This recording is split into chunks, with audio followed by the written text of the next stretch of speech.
আসসালামু আলাইকুম এভরিওয়ান, সবাইকে স্বাগত জানাচ্ছি আজকে হৃদয় ভাইয়ের সাথে আমাদের এইচএসসি 26 এর যে আমাদের ক্লাস চলছিল, চলমান যে ফ্রি ক্লাস চলছে তার বায়োলজির প্রথম ক্লাসে। এবং হৃদয় ভাইয়া হাজির হয়েছি কোষ বিভাজন পর্ব 1 নিয়ে তোমাদের সবার সাথে। সো সবাই কাইন্ডলি এই ভিডিওটি বা এই লাইভটি সবাই শেয়ার করে দিও নিজেদের টাইম লাইনে, নিজেদের গ্রুপে, কলেজের বা স্কুলের যে গ্রুপ আছে সেখানে শেয়ার করে দিও এবং ফ্রেন্ডদেরকে বেশি বেশি মেনশন করে দিবা, সো দ্যাট সবাই যেন তোমার আজকের এই ক্লাসে উপস্থিত হতে পারে। সো আজকে আমরা কোষ বিভাজন পর্ব 1 পড়াবো এবং তার নেক্সট ক্লাসে আমরা কোষ বিভাজন পর্ব 2ও পড়াবো। সো এভাবে করে আমরা কোষ বিভাজন চ্যাপ্টারটাকে সুন্দর করে শেষ করব, সো দ্যাট তোমরা দিন শেষে একটা চ্যাপ্টার ইজিলি শেষ করে ফেলতে পারো। ওকে, আচ্ছা। সো ওয়ালাইকুম আসসালাম সবাইকে, ওয়ালাইকুম আসসালাম আমাকে জানাচ্ছ। আর সবাই কাইন্ডলি ফ্রেন্ডদেরকে একটু ডেকে নিয়ে আসো। ভাইয়া চলে আসলাম একদম ঠিক 9টা বাজে, একদম ঠিক 9টা বাজে হৃদয় ভাইয়া চলে আসলাম। হ্যাঁ, ওকে, সবাই দেখি কোথায়,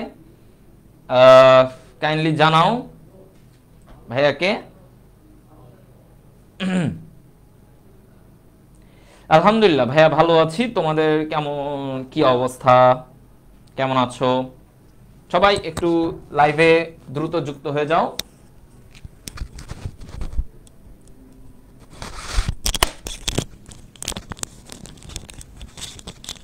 সবাই ফ্রেন্ডদেরকে একটু মেনশন করে দাও। হ্যাঁ, ফ্রেন্ডদেরকে মেনশন করে দাও আর গ্রুপগুলোতে একটু শেয়ার করে দাও, সো দ্যাট আজকের ক্লাসে সবাই করতে পারে।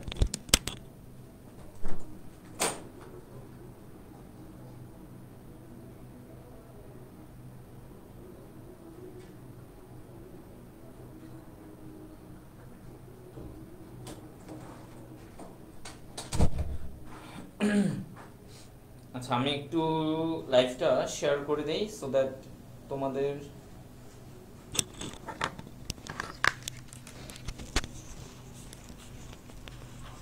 শেয়ার।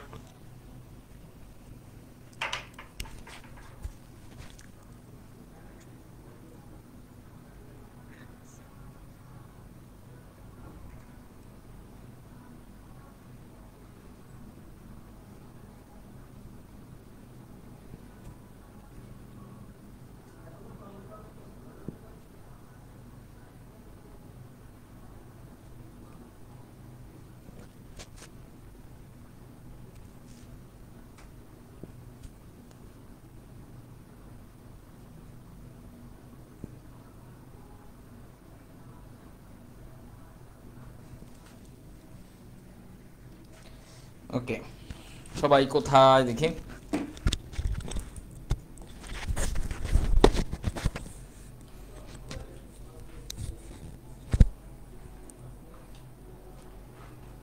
ওকে, সো পাওয়ার প্লে প্রোগ্রামের এখানে কারা আছো আমি একটু দেখতে চাই। আমাদের যারা এসএসসি পাওয়ার প্লে প্রোগ্রামেও ছিল, আমি জানি অনেক স্টুডেন্ট এখানে এসএসসি পাওয়ার প্লে প্রোগ্রামেও ছিল। হ্যালো হ্যালো হ্যালো, কোষ বিভাজনের ক্লাস করতে চলে আসলাম আমিও। কি কোথায় দেখতেছি না, এই যে ওদের ইয়েতে। হ্যাঁ, আলহামদুলিল্লাহ আমরা ভালো আছি। আজকে একটা ফাটাফাটি ক্লাস হতে যাচ্ছে। তোমাদের হৃদয় ভাইয়া 18 ঘন্টা ডিউটি করে তোমাদের এই ক্লাসটা নিচ্ছে। সো সবাই একটু বন্ধুদেরকে মেনশন করে দিবা। তোমাদের জন্য কিন্তু চমৎকার ডেডিকেশন দিয়ে আমাদের টিচাররা ক্লাস নিচ্ছেন। ইনশাআল্লাহ ফিজিক্সে নিয়াজ ভাইয়ের সাথে দেখা হবে ফিজিক্স ক্লাসে। আর আজকে তো তোমাদের মাইটি হৃদয় ভাইয়া ক্লাস নেবে, অসাধারণ ক্লাস হবে। গতকাল কাব্য ভাই নিয়েছেন। তো টানা 1 মাস ফ্রি ক্লাস চলবে। তোমরা আমাদের ফিজিক্স, কেমিস্ট্রি, ম্যাথ, বায়োলজি 4টা একাডেমিক প্রোগ্রাম যে প্রথম পত্র লঞ্চ হয়েছে, ধুমধাম ভর্তি হয়ে যাও। 25 মে পর কিন্তু কোর্স ফি বেড়ে যেতে পারে। এক্স্যাক্টলি। আর ক্লাস মন দিয়ে কইরো, দ্যাটস অল। ওকে, আর ইয়াসিন ভাইয়া কিন্তু আসতেছে। ইয়াসিন ভাইয়ার পরে যখন আসবে তারপরে ইয়াসিন ভাইয়ের জালওয়া দেখবা। ওকে, আচ্ছা। তো আমাকে অনেকে SSC academic plus power play student বলতেছিলাম, তো যারা ছিল ভেরি গুড, থ্যাংক ইউ। হ্যাঁ, আর ওকে, আর সবাই ফ্রেন্ডদেরকে মেনশন দিচ্ছ, থ্যাঙ্কস। আর তোমরা যারা ভাবতেছো যে ভাইয়া আমরা কি করব, তোমাদের জন্য জানায় রাখি আমাদের কিন্তু ইতিমধ্যে আমাদের কোর্সে তোমরা চাইলেই এনরোলমেন্ট করতে পারবা। ঠিক আছে, কোর্সে এনরোলমেন্ট তোমরা অলরেডি আমাদের শুরু হয়ে গিয়েছে, সো তোমরা চাইলেই করতে পারবা। ওকে, আচ্ছা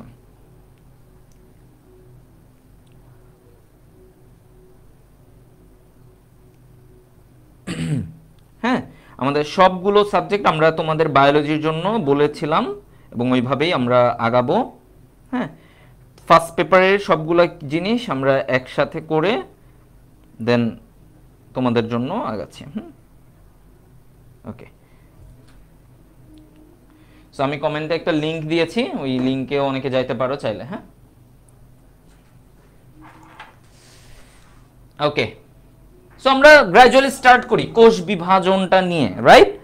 কোষ বিভাজন নিয়ে আমরা স্টার্ট করি এবং তোমরা সবাই নোট করবা। ওকে, হ্যাঁ, তোমরা সবাই নোট করবা এবং নোট করে ভাইয়াকে জানাবা, ঠিক আছে? ভাইয়াকে দেখাবা যে তোমরা কি কি নোট করছো। আচ্ছা, এবার আসো প্রথম কথা, আমার পরিচয়টা তোমাদের সাথে আগে হয়ে যাক। আমি তোমাদের হৃদয় ভাইয়া, মানে ডক্টর হৃদয় ভাইয়া, ডক্টর মেহেদি ইসলাম হৃদয়, ঢাকা মেডিকেল কলেজ থেকে এমবিবিএস কমপ্লিট করেছি এবং ইন্টার্ন কমপ্লিট করছি, আলহামদুলিল্লাহ। That's my biggest identity. এবং হচ্ছে যে আমি বন্দি পাঠশালায় তোমাদের বায়োলজির ডিপার্টমেন্টে আছি এবং মেডিকেল অ্যাডমিশন কোর্সও ডিরেক্টর হিসেবে আছি আমি। ওকে, সো হৃদয় ভাইয়ার এইচএসসি 2026 ব্যাচের সাথে জার্নি শুরু আজকে থেকে। Okay, this is just the start, not the ending. This is just a start, হ্যাঁ, শুরু। ওকে, চলো এবার আমরা আজকে শুরুই করব হচ্ছে কোষ বিভাজন। আমরা সিম্পল থেকে আস্তে আস্তে হাইতে যাব, ওকে, অ্যাডভান্সে যাব। প্রথমে ছোট একটা জিনিস পড়াবো, একদম সিম্পল জিনিসটা পড়াবো, তারপরে আমরা আরো ইয়েতে যাব, হ্যাঁ, আরো একটু হাই লেভেলে যাব, এরকম থাকতে। ওকে, সো ইউজলেস কমেন্ট করবো না, দ্যাটস বেটার। এটা বায়োলজির প্রথম পেপারেই আছে। ওকে, সো আমি যেটা বলছিলাম সেল ডিভিশন, হ্যাঁ, কোষ বিভাজন, সিম্পল একটা টপিক, সিম্পল একটা জিনিস। কোষ বিভাজন কি? কোষ বিভাজন হচ্ছে আমাদের কোষগুলো কি হয়, প্রতিনিয়ত ডিভাইড হচ্ছে, একটা থেকে দুইটা, দুইটা থেকে চারটা, চারটা থেকে আটটা, এরকম করে কি হচ্ছে আমাদের কোষগুলো বিভাজন হচ্ছে। সো যখনই আমাদের কোষ বিভাজন হচ্ছে তার মানে আমাদের কি হচ্ছে, গ্রোথ হচ্ছে, আমরা বৃদ্ধি হচ্ছে। তার মানে দেখো, তুমি আগে ছিল এতটুকু, তোমার আগে অঙ্গগুলো ছিল এতটুকু, এখন আস্তে আস্তে বড় হচ্ছে, হাত ছিল ছোট্ট, তুমি যখন বাবু ছিল ছোট্ট ছিল, আস্তে আস্তে তোমার কোষ বিভাজনের মাধ্যমে তোমার দৈহিক বৃদ্ধি হচ্ছে, তোমার দেহে বৃদ্ধি ঘটতেছে। সো এই জিনিসটাই বলা হচ্ছে যে কোষের সংখ্যা বৃদ্ধি। ওকে, কোষের সংখ্যা বৃদ্ধি। এবং তোমাদেরকে কিন্তু মাথায় রাখতে হবে, তোমাদের বইয়ে যেভাবে আছে, তোমাদেরকে যেভাবে জানতে হবে ঠিক ততটুকুই তোমাদের শিখতে হবে। তুমি আকাশচুম্বী শিখলা কিন্তু কিছুই মনে নাই, এটা দিলেও হবে না। আবার তুমি একদম মানে এমন শিখলা যেই শিখার আসলে কোনো মূল্য নাই, মানে যেই শিখা না শিখা একই, এটাতেও হবে না। So you have to learn up to your optimum level. তোমার জন্য যে লেভেলটা ঠিক ততটুকুই তুমি শিখবা। ওকে, আচ্ছা এবার আসো যে এই কোষ বিভাজনটা প্রথম কে লক্ষ্য করছেন? এমসিকিউতে আমাদের আসে এগুলা, তাই না? কোষ বিভাজন প্রথম লক্ষ্য করেন কে? লক্ষ্য করেন Walter Fleming. Okay, Walter Fleming. Okay, Walter Fleming, এগুলো এমসিকিউতে আসে। হ্যাঁ, কে লক্ষ্য করছেন? Walter Fleming. কিসের মধ্যে লক্ষ্য করছেন? সামুদ্রিক সালামান্ডার, সামুদ্রিক সালামান্ডারে। ওকে, সামুদ্রিক সালামান্ডার, হ্যাঁ, এটা ওয়াল্টার ফ্লেমিং সামুদ্রিক সালামান্ডারে তিনি এটা সর্বপ্রথম অবজার্ভ করছেন কোষ বিভাজনটা। এটা আমাদের এমসিকিউ এর জন্য লাগে। ওকে, এখন এই কোষ বিভাজন নিয়ে যখন আমরা কথা বলি, কোষ বিভাজনের মধ্যে প্রথমেই আসে যে অ্যামাইটোসিস। কি আসে? অ্যামাইটোসিস। তার মানে 3 রকমের কোষ বিভাজন। তাহলে আমাদের আগে একটু জেনে নিতে হবে কোষ বিভাজন কয় রকমের। হ্যাঁ, তাহলে আমরা আগে একটু জেনে নেই যে কোষ বিভাজনকে আমরা কয়টা ভাগে ভাগ করতে পারি মূলত। ওকে, তো প্রথমত আমরা বলি অ্যামাইটোসিস, যেটা একটু নিম্ন শ্রেণীর প্রাণীদের হয়। হ্যাঁ, অ্যামাইটোসিস। দেন হচ্ছে মাইটোসিস, হ্যাঁ, যেটা আমাদের হয় যারা আমরা উন্নত শ্রেণীর প্রাণী এবং উদ্ভিদেরও হয়। আর হচ্ছে মায়োসিস। মায়োসিস হচ্ছে জনন মাতৃকোষে হবে। কোথায় হবে? জনন মাতৃকোষে, মানে এটা জননাঙ্গের সাথে অ্যাসোসিয়েটেড। ওকে, জনন রিপ্রোডাকশনের সাথে অ্যাসোসিয়েটেড। Okay fine. এখন দেখো এই জায়গা থেকে আমাকে কি বলছে যে প্রথমত অ্যামাইটোসিস নিয়ে জানতে হবে। সো তো আমি যদি দেখি অ্যামাইটোসিস কি আসলে, ঘটনাটা কি ঘটে, তুমি একটু স্লাইডগুলো তোমাদের জন্য আমি বানানো একটু অবজার্ভ করো, তাহলে তোমাদের জন্য হেল্পফুল হবে। ঠিক আছে, একটু সবাই দেখো সুন্দর করে স্লাইডটা বানানো। যে অ্যামাইটোসিসে ধরো একটা কোষ এরকম থাকবে, নর্মাল একটা কোষ। এই কোষের আস্তে আস্তে কি হবে, ভিতরের দিকে ওর যে কোষ পর্দা সেটা ভিতরের দিকে ভাঁজ হবে। কি হচ্ছে দেখো, এই যে ভিতরের দিকে এরকম ভাঁজ হচ্ছে, এই ভেতরের দিকে ভাঁজ হচ্ছে, এই যে এরকম ভিতরের দিকে ভাঁজ হচ্ছে। তারপরে দেখো আরো একটু ভিতরে ভাঁজ হচ্ছে। দেখো ওর নিউক্লিয়াস গুলাও কি হচ্ছে, ভাগ হয়ে দুইটা আলাদা হয়ে গেছে। এগুলো হচ্ছে তার নিউক্লিয়াস। তাহলে তার নিউক্লিয়াস গুলো ভাগ হয়ে দুই পাশে চলে যাচ্ছে, এইটাও এদিকে ভাগ হয়ে যাচ্ছে। ঠিক আছে, এটাও এইভাবে ভাগ হয়ে যাচ্ছে। এন্ড ভাগ হতে হতে ফাইনালি কি হলো দেখো, এইখানে একটা আলাদা কোষ তৈরি হলো এবং এইখানেও একটা আলাদা কোষ তৈরি হলো। তাহলে আমার দুইটা কোষ তৈরি হয়েছে, রাইট? সিম্পল, একটা কোষ ভেঙে দুইটা কোষ হয়েছে। সো এখানে মেইনলি যেটা হলো যে নিউক্লিয়াসটা আলাদা হয়ে গেল, নিউক্লিয়াসের বিভাজন হয়ে গেল, কোষের পর্দাগুলোও ভিতরের দিকে ঢুকে ভাঁজ হয়ে ওরা দুইটা দুই পাশে চলে গেল। তার মানে আমার একটা কোষ থেকে আমি দুইটা কোষ খুব সহজে পেয়ে গেলাম। কি পেলাম? খুব সহজেই কিন্তু আমি একটা কোষ থেকে দুইটা কোষ পেয়ে গেছি। ঠিক আছে, ক্লিয়ার এতটুকু?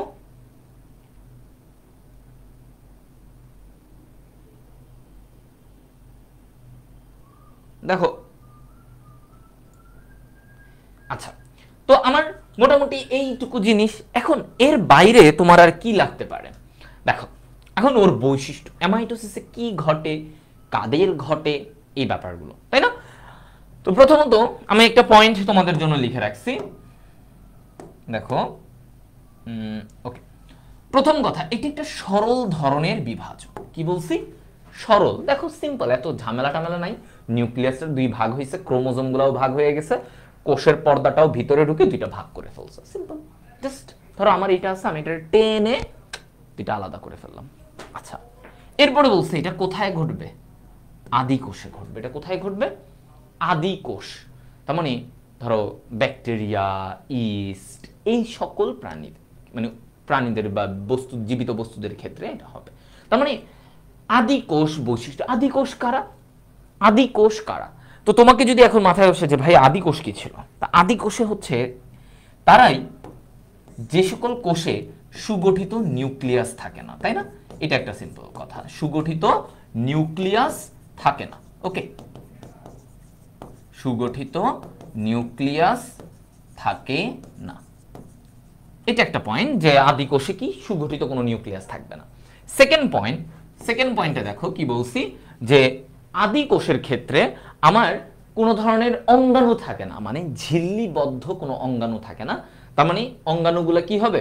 অঙ্গাণুগুলা ঝিল্লিবিহীন, মানে এমন কোনো ধরো ক্লোরোপ্লাস্ট, তারপরে মাইটোকন্ড্রিয়া, এসব কিছু থাকে না। ঠিক আছে, কোনো অঙ্গাণু থাকে না। অঙ্গাণু সহজ বাংলায় রাইবোজোমটা শুধু থাকে, এক্সেপ্ট রাইবোজোম, আর কোনো অঙ্গাণু থাকে না।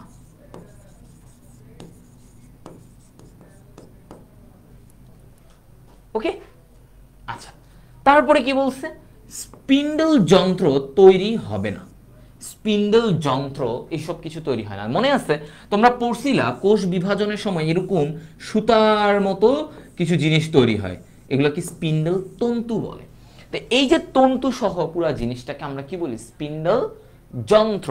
তাহলে এই স্পিন্ডল যন্ত্র তৈরি হবে না, এই কথাটাই বলছে। স্পিন্ডল যন্ত্র তৈরি হয় না, মানে ওই মাইটোসিসের এসব কিছু হবে না। নিউক্লিয়ার মেমব্রেন বিলুপ্ত হবে না, নিউক্লিয়ার মেমব্রেন বিলুপ্ত হয় না।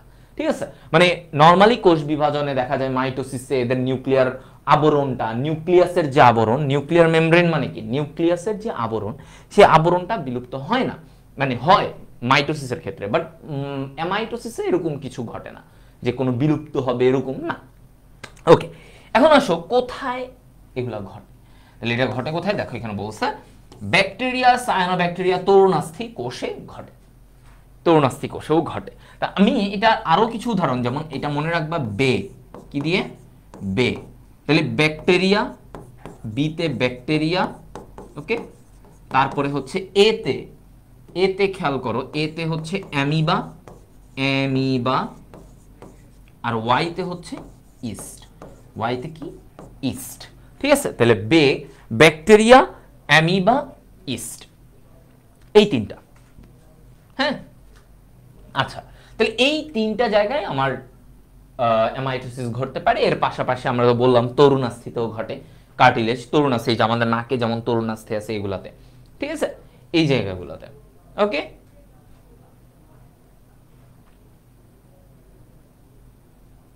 ওকে। হ্যাঁ, মাঝখানের গুলা নিউক্লিয়াস, এগুলা নিউক্লিয়াস, এই যে এগুলা নিউক্লিয়াস, এই যেগুলো দেখতেছো এগুলো নিউক্লিয়াস, ঠিক আছে, এগুলো নিউক্লিয়াস। সো আমরা অ্যামাইটোসিসটা নিয়ে বুঝতে পারলাম যে অ্যামাইটোসিস কি জিনিস, ঠিক আছে। অ্যামাইটোসিস কি জিনিস, কি কি বৈশিষ্ট্য, তাহলে আমরা এটা একটা সরল বিভাজন, এটাতে কোথায় ঘটে? আদি কোষে ঘটবে, এটাতে স্পিন্ডল যন্ত্র এসব কিছুই তৈরি হবে না, নিউক্লিয়ার মেমব্রেন বিলুপ্ত হবে না। তারপরে বলছি কি এটা কোথায় ঘটে? ব্যাকটেরিয়া, অ্যামিবা, ইস্ট, এদের ক্ষেত্রে অ্যামাইটোসিস ঘটে, এদের ক্ষেত্রে অ্যামাইটোসিস ঘটে। ওকে, ওকে। রুটিনটা আমাদের গ্রুপেই আছে, তুমি এইচএসসি 26 এই গ্রুপে দেখো, তাহলেই তুমি পাবা। হুম,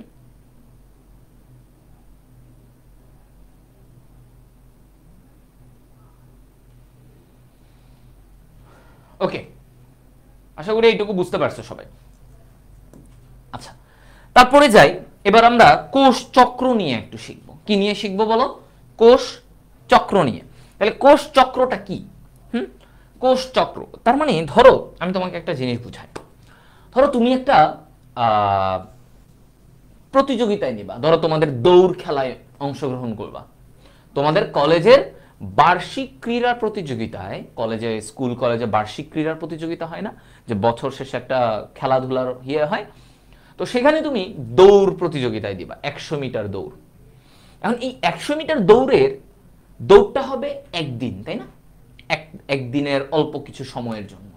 বাট তুমি এই দৌড় প্রতিযোগিতায় প্রথম হওয়ার জন্য তুমি কিন্তু সারা বছর জুড়ে প্র্যাকটিস করতেছো, তুমি সারা বছর জুড়েই কিন্তু কি করতেছো? প্র্যাকটিস করতেছো। সো আমার কথাটা হচ্ছে যে কোষ চক্র এরকম একটা ব্যাপার, যে দেখো একটা কোষ, সে বিভাজন হবে, বিভাজন হবে ধরো 10% সময়ের জন্য, অল্প সময়ের জন্য, কিন্তু সে প্রস্তুতি নিবে 90% সময় ধরে। তার মানে কি? তার মানে আমরা যে কোনো কাজ করার আগে আমরা প্রস্তুতিটা বেশি সময় ধরে নেই, মূল কাজটা অল্প সময় ধরে নেই। রাইট? কোনো কিছু ভুল বললাম? দেখো, আমরা যে কোনো কাজই করি না কেন, আমরা প্রস্তুতিটা কিন্তু সবচেয়ে বেশি সময় নেই। তুমি একটা পরীক্ষা দিতে যাও, ধরো তুমি এসএসসি পরীক্ষা দিয়ে আসছো, তোমরা তো দিয়ে আসছো, এসএসসি পরীক্ষা হয়েছে কয়দিন? কয়দিন? প্রতিটা সাবজেক্টের জন্য ধরো 3 ঘন্টা। তোমার সাবজেক্ট কয়টা ছিল? ধরলাম 12-13টা, আমি জানি না এখন কয়টা, হাবিজাবি অনেক সাবজেক্ট আছে তোমাদের, তো ধরলাম 13টা। তুমি দেখো তোমার 13টা সাবজেক্ট, প্রতি সাবজেক্টে 3 ঘন্টা, তো 3-13 39 ঘন্টা। অথচ তুমি এই এসএসসি পরীক্ষার জন্য সেই ক্লাস 9-10 2 বছর পড়াশোনা করছো। তার মানে তোমার প্রস্তুতিটা বেশি, হ্যাঁ, প্রস্তুতিটা বেশি, আর এটা কম। রাইট? মেইন কাজটা কম, এসএসসি পরীক্ষাটা অল্প সময়, বাট প্রস্তুতিটা বেশি সময়। সো এই জায়গাটাই হচ্ছে কোষ চক্র, হচ্ছে যে আমার প্রস্তুতি দশাটা অনেক সময় ধরে হবে, প্রস্তুতি দশাটা অনেক সময় ধরে হবে। এটা হচ্ছে ইন্টারফেজ, প্রস্তুতি দশা, প্রস্তুতি দশাটা অনেক সময় ধরে হবে। আর এম ফেজ, যেটাকে আমরা বলতেছি মাইটোসিস দশা, মাইটোসিস দশা, এটা খুবই কম সময় ধরে হবে। এটা কি কম সময় নিয়ে হবে। তাহলে আমরা এখানে যেটা বলে থাকি যে এই ইন্টারফেজ যেখানে সে প্রস্তুতি নেয়, এই সময়টা হচ্ছে 90 থেকে 95% সময়, আর মাইটোসিস সময়টা 5 থেকে 10% সময়।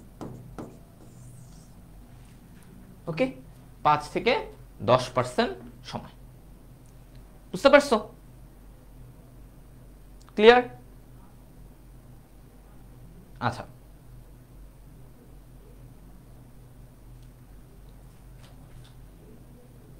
ওকে।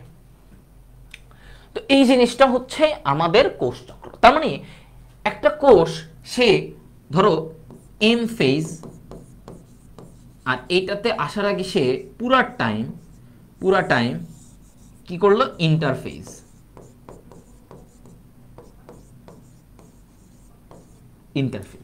তার মানে ওর এম ফেজ, ইন্টারফেজ, এই যে একটা চক্র, এটাকে বলা হয় কোষ চক্র। এটাকে কি বলা হয়?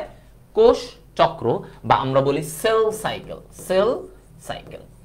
এই কোষ চক্রটা যেটাখানে বলছে যে একটা কোষ বিভাজন হওয়ার আগে সে প্রস্তুতি নিবে, প্রস্তুতি নিয়ে তারপরে সে বিভাজনে অংশগ্রহণ করবে, এই জিনিসটা প্রস্তাবনা করেন কে? বিজ্ঞানী হাওয়ার্ড ও পেল্ক। ওকে, হাওয়ার্ড ও পেল্ক, এই দুইজন হচ্ছে এটা প্রস্তাবনা করে। ওকে, এই দুইজন প্রস্তাবনা দেন। এটা এমসিকিউতে আসতে পারে। ওকে, তো আমরা বুঝলাম, হ্যাঁ, কোষচক্র মানে কি, কোষচক্র মানে কি। আচ্ছা, এবার আসো, তাহলে আমরা যেটা বলতেছিলাম এখান থেকে, যে একটা কোষের কি হয়, দেখো তার জীবন দশায় তার কেমন অবস্থা থাকে। সে প্রথমে তৈরি হবে, কোষ সৃষ্টি হবে, তারপরে কি হবে? সে ছোট ছিল, সে এখান থেকে বাড়বে, বৃদ্ধি পাবে, এরপরে সে বিভাজন হবে। তাহলে সে এরকম বিভাজন হচ্ছে, কি হচ্ছে? বিভাজন হচ্ছে। ঠিক আছে, তাহলে আমার এখানে কথাগুলো দেখো, আমার একটা কোষ হলো, কোষটা বড় হবে, কোষটা বড় হলে সে দুইটা মানে ভাগে ভাগ হবে, সে দুইটা ভাগে ভাগ হবে। তাহলে এই জিনিসটা হচ্ছে যে দেখো একটা কোষের পরিণতি। তার মানে সে প্রথমে নর্মাল তৈরি হলো, আস্তে আস্তে সে বড় হবে, এবং বড় হওয়ার পরে সে কি হবে? সে আবার দুইটা কোষে বিভক্ত হয়ে যাবে, দুইটা কোষে বিভক্ত হয়ে যাবে। তো সিম্পল, এটাই হচ্ছে একটা কোষের পরিণতি। ঠিক আছে, পরিণতি কি হতে পারে? তো আমরা কোষ চক্রে যেটা বুঝলাম, যে একটা কোষ তার বিভাজনের আগে সে প্রস্তুতি নেয়, প্রস্তুতি নিয়ে তারপরে বিভাজন হয়, আবার প্রস্তুতি নেয়, আবার বিভাজন হয়, আবার প্রস্তুতি নিবে, আবার সেই কোষগুলা বিভাজিত হবে। এই যে প্রস্তুতি নেওয়া, বিভাজন হওয়া, প্রস্তুতি নেওয়া, বিভাজন হওয়া, এই জিনিসটাকে আমরা বলি, এই চক্রটাকে আমরা বলি কোষ চক্র। কি বলি এটাকে? কোষ চক্র। ওকে, সো এটা আমাকে বলো তোমরা বুঝতে পারছো কিনা। হ্যাঁ, এটা আমাকে বলো তোমরা বুঝতে পারছো কিনা।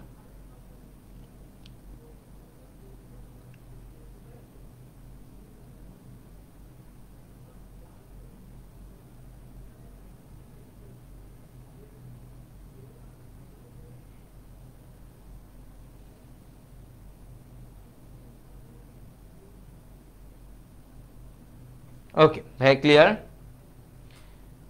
পরি খাতুন, আপনি বুঝেন নাই? সহজ করে আপনার জন্যই তো আবার বললাম যে কোষ চক্র কি। আপনি আবার দেখবেন, আমি আবারও বলি, কোষ চক্র কিচ্ছুই না, জাস্ট একটা কোষ যখন বিভাজন হবে, দুইটা ভাগে ভাগ হবে, তার আগে সে কি করে? নিজেকে প্রস্তুত করে, নিজেকে রেডি করে। ধরো তুমি কি করবা? ধরো তুমি পড়তে বসবা, আমি তো তোমাদের বললাম তুমি এক্সাম দিবা হচ্ছে আগামীকালকে, কিন্তু তুমি আজকে গত 5 দিন ধরে এটার প্রস্তুতি নিচ্ছ, পড়াশোনা করছো, কিন্তু এক্সাম দিবা মাত্র 3 ঘন্টা, তাই না? মাত্র 3 ঘন্টা এক্সাম দিবা। তাহলে এই যে দেখো, তুমি প্রস্তুতি নিলা, তারপরে এক্সাম দিলা, আবার আসলা, প্রস্তুতি নিলা, তারপরে আবার এক্সাম দিলা।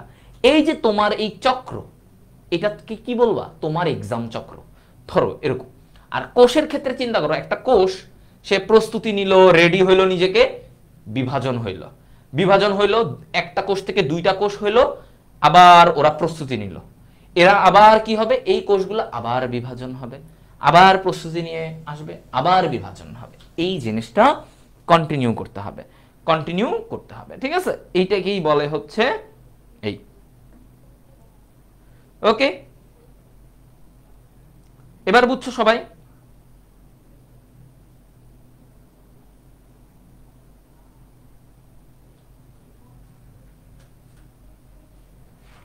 আচ্ছা, সহজ। এবার আসো, তাহলে আমি মোটামুটি এটা বুঝাই দিলাম। এখন এই চক্রটি প্রস্তাব করেন হাওয়ার্ড ও পেল্ক। কে করেন? আমি একটু লিখে দিই আবারও, হাওয়ার্ড ও পেল্ক, ঠিক আছে, হাওয়ার্ড ও পেল্ক। আচ্ছা, দ্রুত বিভাজিত হয় কারা, একটু খেয়াল করো, দ্রুত বিভাজিত হয় কোন কোষগুলো। আমি এখানে লিখে রাখছি দ্রুত বিভাজিত হয়, কিছু কোষ আছে যারা দ্রুত বিভাজিত হতে পারে, মেরিস্টেম কোষ আর ভ্রূণ কোষ। কি কি কোষ? মেরিস্টেম। মেরিস্টেম কোষ কারা? উদ্ভিদের ভাজক কোষ। উদ্ভিদের ভাজক কিছু কোষ থাকে, মানে যারা বিভাজন হতে পারে, এরা খুব দ্রুত বিভাজন হয়, এদের কারণেই উদ্ভিদ ছোট থেকে বড় হয়ে যায়। তাহলে এই মেরিস্টেম কোষগুলো দ্রুত বিভাজিত হয়। আরেকটা হচ্ছে ভ্রূণ কোষ। ভ্রূণ কোষ মানে বুঝছো তো, ভ্রূণ। ভ্রূণ কি? ধরো মায়ের গর্ভে থাকা অবস্থায় যে কোষগুলো থাকে একটা বাচ্চার শরীরে, যে কোষগুলো থাকে, ওই ভ্রূণ কোষগুলা দ্রুত বিভাজিত হয়ে বিভিন্ন অঙ্গে পরিণত হয়। তার মানে কি, আমার দ্রুত বিভাজিত এমন জায়গাগুলোতেই আছে, এমন কোষগুলাই দ্রুত বিভাজন হয় যাদের বিভাজন হওয়াটা খুবই জরুরি। তারা বিভাজিত না হলে ওই অঙ্গটা হয়তো ঠিকঠাকভাবে তৈরি হবে না। সো দেখো, আমাদের ভ্রূণ কোষগুলা দ্রুত বিভাজিত হয় এবং মেরিস্টেম কোষগুলা, মানে উদ্ভিদের ক্ষেত্রে বলা হয় মেরিস্টেম কোষ, অর্থাৎ যেটা উদ্ভিদের গঠনটাকে তৈরি করে, এই মেরিস্টেম কোষগুলা দ্রুত বিভাজিত হয়। আচ্ছা, এখন কথা হচ্ছে যে তুমি বললা যে ভাইয়া আপনি তো বললেন যে দ্রুত বিভাজিত হয়, কিন্তু এমন কোন কোষ আছে কিনা যেগুলা ধীরে বা যেগুলো কখনোই বিভাজিত হয় না, এমন কোন কোষ আছে কিনা? হ্যাঁ, তাহলে তোমরা কোন কোষটা জানো যেটা হচ্ছে যে ভাইয়া ধীরে বিভাজিত হয়? এমন একটা জিনিসের নাম বলো যে ভাইয়া আমরা জানি যে এটা মানে ধীরে না, এটা হচ্ছে যে বিভাজিতই হয় না। দেখি, এমন কিছু কি তোমরা জানো?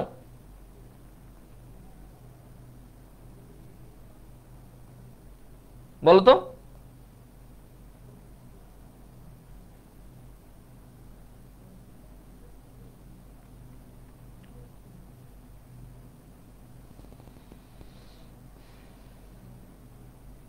বলো, এমন কিছু জানো? আচ্ছা, সো আমি এবার তোমাদেরকে একটু বলি, জানি না প্রাণীদের কি মেরিস্টেম কোষ থাকে? না, মেরিস্টেম কোষ প্রাণীদেরটাকে আমরা এভাবে বলি না। ওকে, সো যাই হোক, প্রথম কথা আমরা যেটা পড়ে আসি সেটা হচ্ছে লোহিত রক্তকণিকা, আরবিসি। হ্যাঁ, আরবিসি। ওকে, আরবিসি। তাহলে আমরা যেটাকে বলি যেই কোষগুলা বিভাজিত হয় না, কি হয় না? বিভাজিত হয় না, এদের নাম কি? বিভাজিত হয় না। তাহলে কারা বিভাজিত হয় না প্রশ্ন, তাই না? কারা বিভাজিত হয় না? এই যে স্থায়ী কোষ, দেখো ওর নামের মধ্যেই আছে, উদ্ভিদে যে স্থায়ী কোষ, উদ্ভিদে দুই রকমের কোষ আছে। এক, মেরিস্টেম কোষ যেটা বিভাজিত হয়, বিভাজিত হতে থাকে। দুই, স্থায়ী কোষ যেটা কখনোই বিভাজিত হয় না। তাহলে এই জিনিসটা বলছে, একটা স্থায়ী কোষ, একটা তোমার কি মেরিস্টেম কোষ। আচ্ছা, তারপরে হচ্ছে লোহিত রক্তকণিকা। লোহিত রক্তকণিকাটা কি? লোহিত রক্তকণিকা হচ্ছে যে এটা যখন পরিণত হয়, পূর্ণাঙ্গ যে লোহিত রক্তকণিকা সেটা কখনো কি হয় না? বিভাজিত হয় না। তার মানে আমরা বলি যে আমাদের যে লোহিত রক্তকণিকা আরবিসি তোমরা পড়ে আসছো এগুলা। তারপরে আরো আছে স্নায়ু কোষ। খেয়াল করো, নিউরন তোমরা পড়েছো না? নিউরনের নাম শুনেছো না নাকি? স্নায়ু কোষ, এই স্নায়ু কোষ, নিউরন কখনো বিভাজিত হয় না। হ্যাঁ, নিউরন বিভাজিত হয় না। তারপরে আছে আমাদের পেশি কোষ, আরেকটা আছে কি? পেশি কোষ। হ্যাঁ, আমাদের পেশি কোষগুলোও কখনো বিভাজিত হয় না। এগুলো তোমাদের বইয়ে দেওয়া আছে, সেগুলো পড়ে রাখতে হবে যে কোনগুলা বিভাজিত হয় না। তো তখন তোমাকে এরকম দিবে নিচের কোনটি বিভাজিত হয়। তো তুমি যদি জানো যে এই কোষগুলা বিভাজিত হয় না, তার মানে তখন তুমি ওটা পারবা। বুঝতে পারছো? সো তোমাদেরকে এইগুলা থেকে এমসিকিউ আকারে দেওয়ার সম্ভাবনা অনেক বেশি থাকে, এমসিকিউ আকারে দিয়ে থাকে। ওকে, তাহলে আশা করি দ্রুত বিভাজিত এবং বিভাজিত হবে না এই যে ব্যাপারটা তোমরা ক্লিয়ার হতে পারছো। আচ্ছা, এখন আসো যে আমরা এই যে কোষ চক্রটাকে কয়টা ভাগে ভাগ করছিলাম? আমি তোমাদের বলছিলাম যে কোষ চক্রকে আমরা দুইটা ভাগে ভাগ করছিলাম। এক, প্রস্তুতি দশা, তাই না? প্রস্তুতি নিতে হবে, কারণ যে কোনো কিছু করার আগে তার প্রস্তুতিটা নিতে হয়। এটাই আমরা দেখে আসছি, আমরা যে কোনো কাজের আগে আমরা প্রস্তুতি নেই। আচ্ছা, প্রস্তুতি। আরেকটা হচ্ছে কি বলতো? আরেকটা হচ্ছে যে মাইটোসিস দশা বা মেইন দশা। হ্যাঁ, মাইটোসিস মাইটোসিস। ঠিক আছে, তাহলে কোষ চক্রের মধ্যে কি বলছে, একটা হচ্ছে প্রস্তুতি দশা আর একটা হচ্ছে মাইটোসিস দশা।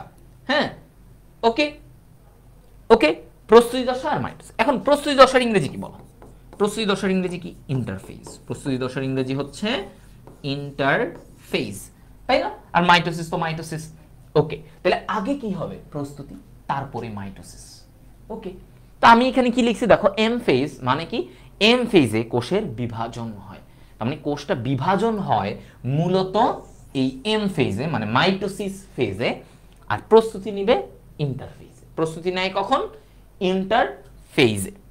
আচ্ছা, তো এখন আমরা আসব এই যে প্রস্তুতি দশাটাকে, এটাকে কয়েকটা ভাগে ভাগ করছে। প্রস্তুতির সময়টাকে কয়টা ভাগে ভাগ করছে দেখো। এই যে প্রস্তুতি মানে ইন্টারফেজ, এটাকে তিনটা ভাগে ভাগ করছে। কয় ভাগে? তিনটা ধাপে এই প্রস্তুতির সময়টাকে ভাগ করছে। আমি তোমাদের একটা কথা বলি, ধরো এই যে তোমাদেরকে পরীক্ষার ব্যাপারটা আমি তোমাদের বুঝাচ্ছিলাম যে আমরা পরীক্ষার আগে কি করি? প্রস্তুতি নেই। এখন তোমাকে আমি একটা কথা বলি যে তুমি প্রস্তুতি নেবা, ধরো আমরা পরীক্ষার আগে যখন প্রস্তুতি নেই, আমরা অনেকগুলো ভাগে ভাগে প্রস্তুতি নিই। প্রথমে কি করি? প্রথমে আমরা চিন্তা করি আচ্ছা ঠিক আছে একবার সবগুলা টপিক রিভিশন দেই। প্রথমবার একবার আমরা পড়ে নিই। অনেক আগে ধরো ওই যে সপ্তাহে সপ্তাহে একটু একটু করে পড়ি না? হ্যাঁ, এরকম করে করে একটু একটু করে পড়ি। আচ্ছা, তারপরে চিন্তা করি আয় হায় পরীক্ষার আছে আর 5 দিন, আরেকবার পড়া শুরু করি। দ্বিতীয় ধাপ, ধরো আরেকবার পড়া শুরু করলাম, পড়তেছি পড়তেছি। এবার আমরা আবার কি করি? লাস্টে গিয়ে আমরা চিন্তা করি আচ্ছা আমি যে পরীক্ষা মানে প্রিপারেশন নিলাম, সব তো পড়লাম, লাস্ট মুহূর্তে আমার কি দরকার? পরীক্ষার আগের রাতে আমরা আর একটা প্রস্তুতি নেই। কিরকম? আমি চিন্তা করি আচ্ছা পরীক্ষায় অংশগ্রহণ করতে হলে আমার অ্যাডমিট কার্ড লাগবে, আমার সবকিছু স্কেল, কলম, পেন্সিল, জ্যামিতি বক্স সবকিছু আমার রেডি থাকা লাগবে, তাইলে আমি পরীক্ষার হলে যাইতে পারবো, তাই তো? তাহলে দেখো আমরা আমাদের পরীক্ষার প্রস্তুতিটাকে অনেকভাবে ভাগ করি, অনেক ভাগে ভাগ করি। তো সেম ভাবে এই যে কোষের যে প্রস্তুতি দশা ইন্টারফেজ, এটাকেও 3 ভাগে ভাগ করছে। প্রথম ধাপ গ্যাপ 1, কি বলা হয়েছে? গ্যাপ 1। দ্বিতীয় ধাপ সিনথেসিস, সিনথেসিস। তৃতীয় ধাপ গ্যাপ 2, গ্যাপ 2। ঠিক আছে, গ্যাপ 2। ওকে, গ্যাপ 2। তাহলে আমরা কি কি জানলাম? গ্যাপ 1, সিনথেসিস, গ্যাপ 2, এই 3টা ধাপে সিরিয়ালি ভাগ করা হয়েছে। প্রথমটা এটা, সেকেন্ড ধাপটা এটা, প্রস্তুতি দশার থার্ড এবং সর্বশেষ ধাপটা হচ্ছে গ্যাপ 2। ঠিক আছে, গ্যাপ 2 কি কি বলে আবার বলো দেখো। Gap 1, synthesis, gap 2। ওকে, এবার আসো। তো দেখো প্রথমেই গ্যাপ 1, G1 কি বলছি? গ্যাপ 1 দশা, এই G1 দশায় কি হয়? তার মানে প্রস্তুতি নেওয়ার একদম প্রথম ধাপে কি হয়? একদম প্রথমে কি করে কোষ বিভাজনের যে প্রস্তুতিটা, এই প্রস্তুতির প্রথম ধাপেই তারা কি করে দেখো, প্রোটিন তৈরি করে। প্রথমত এখানে প্রোটিন হয় কেন? কারণ কোষ বিভাজনের জন্য আমার বিভিন্ন রকমের প্রোটিন দরকার পড়বে। তাহলে ওরা কি করে? প্রোটিন তৈরি করে। কি করবে বলো তো, সবাই নোট করবা, প্রোটিন তৈরি করে। ঠিক আছে, প্রোটিন তৈরি করে। এরপরে ডিএনএ রেপ্লিকেশনের জন্য প্রয়োজনীয় উপাদান তৈরি করে। কি বলছে? ডিএনএ রেপ্লিকেশনের জন্য প্রয়োজনীয় উপাদান তৈরি করে। তার মানে এই যে ডিএনএ রেপ্লিকেশন মানে কি? ডিএনএ অনুলিপন। অনুলিপন বলতে কি? একটা ডিএনএ থেকে আরেকটা ডিএনএ হওয়া। তাহলে এই যে ডিএনএ অনুলিপনের জন্য আমার প্রয়োজনীয় কি করবে বলো তো? ডিএনএ অনুলিপন এর জন্য প্রয়োজনীয় উপাদান রেডি করবে।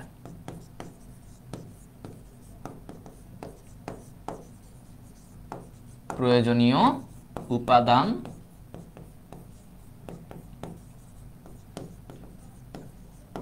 তৈরি। ঠিক আছে, ডিএনএ অনুলিপনের জন্য প্রয়োজনীয় উপাদান তৈরি করে। আচ্ছা, ভালো কথা। এরপরে দেখো কি বলছে? কোষ বৃদ্ধি পাবে, কোষের হালকা আস্তে আস্তে বৃদ্ধি হবে। দেখো ও কিন্তু সবকিছু খালি রেডি করতেছে, প্রস্তুত করতেছে। এরপরে সে আরএনএ তৈরি করবে। তোমরা জানো আরএনএ এটা কি নিউক্লিয়াসের ভিতরে একটা উপাদান, আরএনএ থাকে। সো এই আরএনএটাও এখানে তৈরি হয়। তাহলে আমার কি কি জিনিস তৈরি হচ্ছিল? প্রথমত প্রোটিন তৈরি হচ্ছে, যেটা দরকার। প্রোটিন ওর গঠনের জন্য, কোষের গঠনের জন্য দরকার। প্রোটিন তৈরি করতেছে এখানে এই প্রস্তুতি দশায়। অর্থাৎ যখন একটা কোষ, সে একটা কোষ থেকে যখন দুইটা কোষে ভাগ হবে, তার আগে দুইটা কোষে বিভক্ত হওয়ার আগে কি কি করে? তার মানে দেখো সে যে প্রস্তুতি নিচ্ছে, তার প্রথম ধাপে, প্রস্তুতির প্রথম ধাপ অর্থাৎ গ্যাপ 1 G1 ধাপে সে প্রোটিন তৈরি করতেছে। সে ডিএনএ দুইটা ভাগ হওয়ার জন্য, ডিএনএ দুইটা কপি তৈরি হওয়ার জন্য সে কি করতেছে? এটার জন্য প্রয়োজনীয় উপাদান তৈরি করে।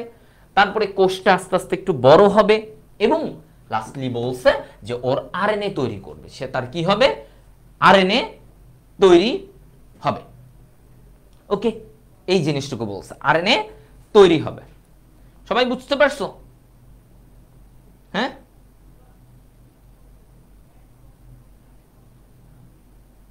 আরএনএ তৈরি হবে। Is it clear?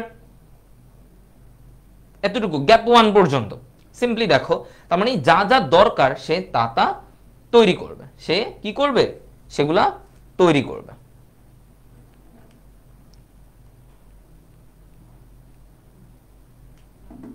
আচ্ছা, গুড, ভেরি গুড, বুঝে গেছো। তাহলে আমাদের এইটুকু শেষ। এখন এইটুকু তৈরি হলো। এবার আসো দেখো, সবাই একটু স্লাইডটা খেয়াল করো।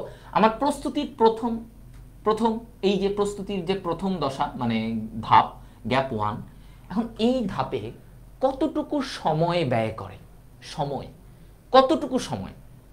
হ্যাঁ, মানে আমি যদি বলি এই পুরো প্রস্তুতি দশাটা 90% সময় ব্যয় করে, তাহলে এই গ্যাপ 1-এ সে কত পার্সেন্ট সময় ব্যয় করে? প্রস্তুতির কত পার্সেন্ট সময় সে গ্যাপ 1-এ ব্যয় করে? এটা হচ্ছে 30 থেকে 40%। কত পার্সেন্ট? 30 থেকে 40% সময় গ্যাপ 1-এ ব্যয় করে। গ্যাপ 1-এ ব্যয় করে। ঠিক আছে? আচ্ছা, সেকেন্ডলি দেখো এস দশা মানে কি? এসতে মানে কি? সিনথেসিস। মানে কি বলো তো? সিনথেসিস দশা। আর সিনথেসিস দশায় কি হবে? সিনথেসিস মানে কি? তৈরি করা। সিনথেসিস মানে কি? তৈরি করা। তার মানে এখানে ডিএনএ, একটা থেকে দুইটা ডিএনএ তৈরি হবে। কারণ আমরা জানি কোষের ভিতরে ডিএনএ থাকে। তাহলে একটা কোষ থেকে যদি দুইটা কোষ হতে যায়, তাহলে ডিএনএটাও ভাগ হইতে হবে। সিম্পল কিনা? সিম্পল ব্যাপার। আমার একটা কোষ, ওর ভিতরে ডিএনএ আছে, ডিএনএ থাকে কোষের ভিতরে, নিউক্লিয়াসের ভিতরে ডিএনএ। এখন একটা কোষ যদি দুইটা ভাগ হতে যায়, তাহলে তার ভিতরের ডিএনএটাকেও দুইটা ভাগ হইতে হবে। সিম্পল। সো এই জিনিসটাই বলছে, এটাই ঘটে কোথায়? এস দশায়। এটা হলো ডিএনএ প্রতিলিপন, প্রতিপালন না, প্রতিলিপন। ঠিক আছে, ডিএনএ প্রতিলিপন হবে। তাহলে এটা কি বলা হয়? এস বা সিনথেসিস দশা। সিনথেসিস দশা। ঠিক আছে, সিনথেসিস দশা। ওকে, ফাইন। এবার আসো, গেল এই কাজটা হয়। এখন এস দশায় সে এই যে দেখো একটা ডিএনএ থেকে এরকম এরা দেখো ভাগ হচ্ছে, ফাইনালি ভাগ হয়ে দেখো এই জায়গায়, না এই যে এতটুকু, এই যে এতটুকু ভাগ হয়ে যাচ্ছে, দুইটা ডিএনএ এরকম ভাগ হয়ে যাচ্ছে। তো এই জায়গাটায় সে কত পার্সেন্ট সময় ব্যয় করে? 30 থেকে 50% সময় সে এখানে ব্যয় করে। তাহলে এস বা সিনথেসিস দশায় কত পার্সেন্ট ব্যয় করে? সে 30 থেকে 50% সময় ব্যয় করে। আচ্ছা, তারপরে আসো এস দশা গেল। এবার তারপরের লাস্ট যে দশাটা মানে প্রস্তুতি, তার যে প্রস্তুতি দেখো প্রথম ধাপে গ্যাপ 1, সেখানে এই জিনিস হইল। এরপরের ধাপ ছিল এস দশা, সেখানে ডিএনএ ভাগ হইল, ডিএনএ একটা থেকে দুইটা হইল, তাই না? আচ্ছা, এবং থার্ড যে প্রস্তুতির একদম শেষ দশা গ্যাপ 2 দশা। বলা হয় গ্যাপ 2 দশায় সে কতটুকু সময় নেয়? কতটুকু সময়? দেখবা বই এগুলো আসে 10 থেকে 20% সময়। 10 থেকে 20% সময় সে নেয়। আচ্ছা, তো এখানে গ্যাপ টু দশায় একটা কথা বলে, গ্যাপ টু দশায় বলছে ওর সেন্ট্রোজোম দ্বিগুণ হয়। এখন কথা হচ্ছে ভাই সেন্ট্রোজোম কি? অর্থাৎ সেন্ট্রোজোম মানে হচ্ছে এই জায়গাটায় মানে সেন্ট্রিওল থাকবে, এরকম সেন্ট্রিওল থাকবে, এরকম সেন্ট্রিওল থাকবে।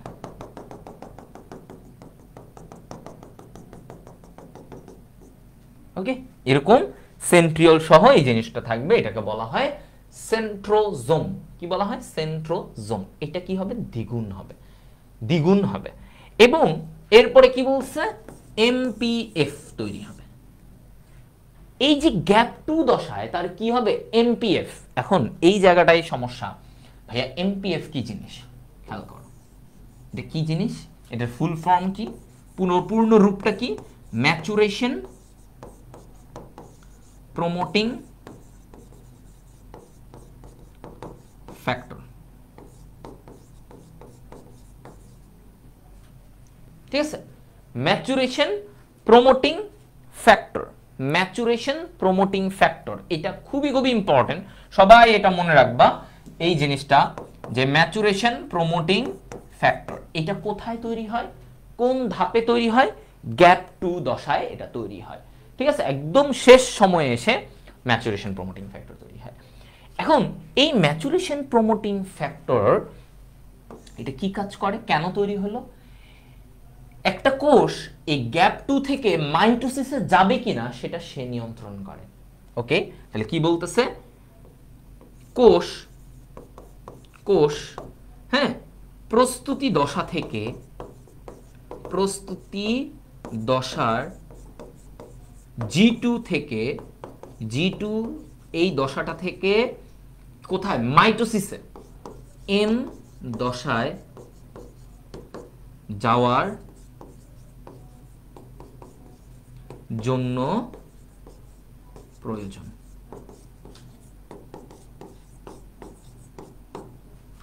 ওকে, যাওয়ার জন্য প্রয়োজন।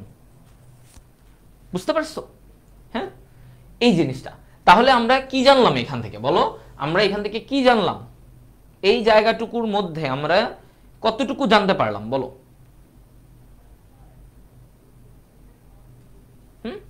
তাহলে আমরা জানতে পারলাম যে ভাইয়া গ্যাপ টু থেকে মাইটোসিসে যেতে হলে আমার কি লাগবে? আমার এই যে ম্যাচুরেশন প্রমোটিং ফ্যাক্টর, এই জিনিসটা লাগবে। ম্যাচুরেশন প্রমোটিং ফ্যাক্টর একদম 10 থেকে 20% টাইম মানে কত মিনিট? না, এরকম মিনিট ধরে আসলে তুমি বুঝতে পারবা না। এটা হচ্ছে ধরো ওর সময় লাগলো 1 ঘন্টা ধরো, হ্যাঁ। এখন এই 1 ঘন্টার মধ্যে 10 থেকে 20% মানে কতটুকু হবে? হ্যাঁ, কতটুকু হবে? ধরো ওর 60 মিনিটের, তো 60 মিনিটের যদি আমরা বলি যে ধরো ওর কত হবে? এই 15%, 12% এরকম, মানে 12 মিনিট সময় নেবে এখানে, এরকম ব্যাপার। তো এই জিনিসগুলো হচ্ছে মানে সময় কতটুকু লাগতেছে তার 10 থেকে 20%, তার 10 থেকে 20%। হ্যাঁ, ওকে, এই জিনিসটাই বললাম। তাহলে আমার গ্যাপ টু দশায় আমার কি হলো? গ্যাপ টু দশায় সেন্ট্রোজোম দ্বিগুণ হবে, ম্যাচুরেশন প্রমোটিং ফ্যাক্টর তৈরি হবে, ম্যাচুরেশন প্রমোটিং ফ্যাক্টর তৈরি হবে, যেই প্রমোটিং ফ্যাক্টরটা কি করবে? গ্যাপ টু দশা থেকে মাইটোসিস দশায় প্রবেশ করতে সাহায্য করবে। কি করবে? তাকে সাহায্য করবে। আচ্ছা, তো এই জায়গাটায় তোমাদেরকে একটা জিনিস বুঝাই দেই, সেটা হচ্ছে সহজ করে, যে এই কোষচক্র নিয়ন্ত্রণ করে কে? এটাকে সহজে তোমাদের এক কথায় বলে দিই, এত কিছু ঝামেলায় আর যাবা না। সেটা হচ্ছে তোমাকে যদি বলে কোষচক্র, এই যে পুরা জিনিসটা ঘটতেছে, ওর পরে ও, এরপরে মাইটোসিস, এভাবে করে করে যে ঘটতেছে, হ্যাঁ, একটার পর একটা, এই জিনিসটাকে কেউ না কেউ নিয়ন্ত্রণ করতেছে কিনা, রাইট? তাহলে এই যে নিয়ন্ত্রণটা, এই কোষচক্র নিয়ন্ত্রণ কে করে? সিডিকে। কি নাম? সিডিকে। তাহলে আমরা যদি এটা ফুল ফর্ম বলি তাহলে আমরা কি বলবো? সাইক্লিন ডিপেন্ডেন্ট, মানে সাইক্লিন প্রোটিনের উপরে নির্ভর করতেছে, সাইক্লিন ডিপেন্ডেন্ট কাইনেজ, ঠিক আছে, সাইক্লিন ডিপেন্ডেন্ট কাইনেজ সিডিকে কে নিয়ন্ত্রণ করে, সিডিকে, সিডিকে নিয়ন্ত্রণ করে। সহজে মনে রাখবা, একদম এমসিকিউ এর জন্য মাস্ট, হ্যাঁ এমসিকিউ এর জন্য এটা মাস্ট, ঠিক আছে। ওকে, তাহলে এই তথ্যটুকু তোমাদের লাগবে যে কোষচক্র কে নিয়ন্ত্রণ করে, CDK, cyclin dependent kinase, cyclin dependent kinase. এতটুকু বুঝছো কিনা? তাহলে আমাদের প্রস্তুতি দশাটা হয়ে গেল, যে প্রস্তুতি, আচ্ছা এই জিনিসটা হলে তারপরে। তাহলে তোমাকে যদি প্রশ্ন করে যে গ্যাপ টু দশা থেকে মাইটোসিসে ঢুকতে কোনটা প্রয়োজন, কি প্রয়োজন, কি প্রয়োজন, ম্যাচুরেশন প্রমোটিং ফ্যাক্টর। তার মানে তোমাকে যদি বলে গ্যাপ টু থেকে মাইটোসিস দশায় যাওয়ার জন্য কি প্রয়োজন, এই ম্যাচুরেশন প্রমোটিং ফ্যাক্টর। এটা একটা প্রোটিন, এটা কি, এটা একটা প্রোটিন, এই প্রোটিনটা তোমাদের লাগবে, এই প্রোটিনটা লাগবে, ঠিক আছে। ওকে,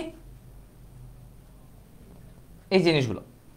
এখন এই জায়গায় একটা কথা, যে ভাইয়া যারা এই গ্যাপ ওয়ানে থাকতেই পারবে না, মানে ধরো যারা এই গ্যাপ ওয়ানে এই জিনিসগুলো তৈরি করতে পারবে না, অযোগ্য।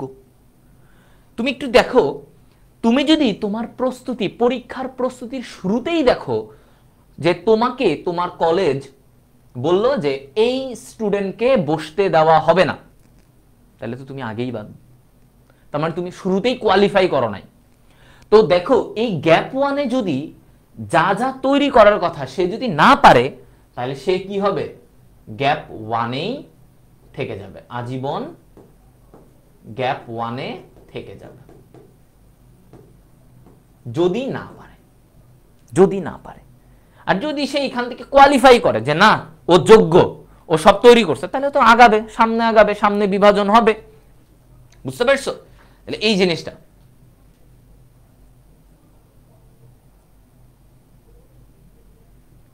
ওকে।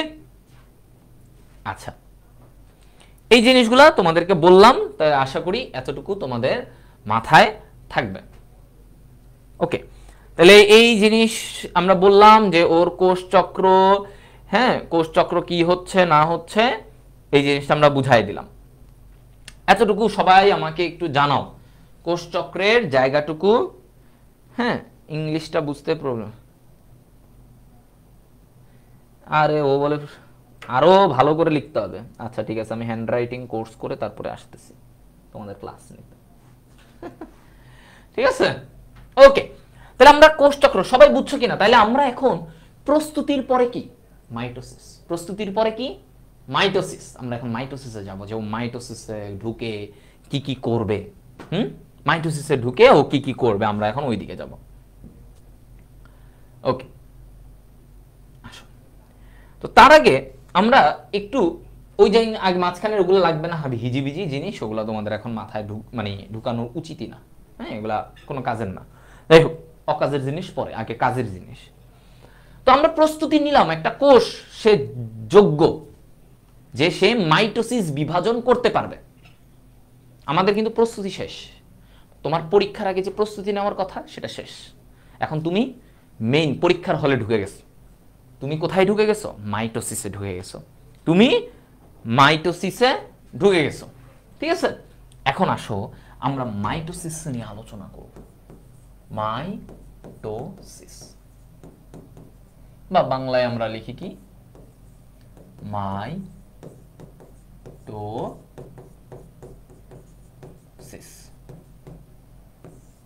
ওকে, মাইটোসিস। সো মাইটোসিস জিনিসটা কয়টা পর্যায় আছে। ধরো একটা কোষ যখন বিভাজন হয় তখন আমরা কি দেখি, ওর কিসের কিসের বিভাজন হয় বলো তো? ওর কিসের কিসের বিভাজন হয়?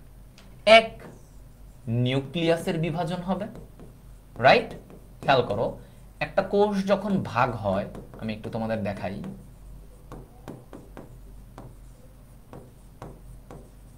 হ্যাঁ দেখো, একটা কোষ, ধরো এটা একটা কোষ, এখানে নিউক্লিয়াস আছে, হ্যাঁ নিউক্লিয়াস আছে।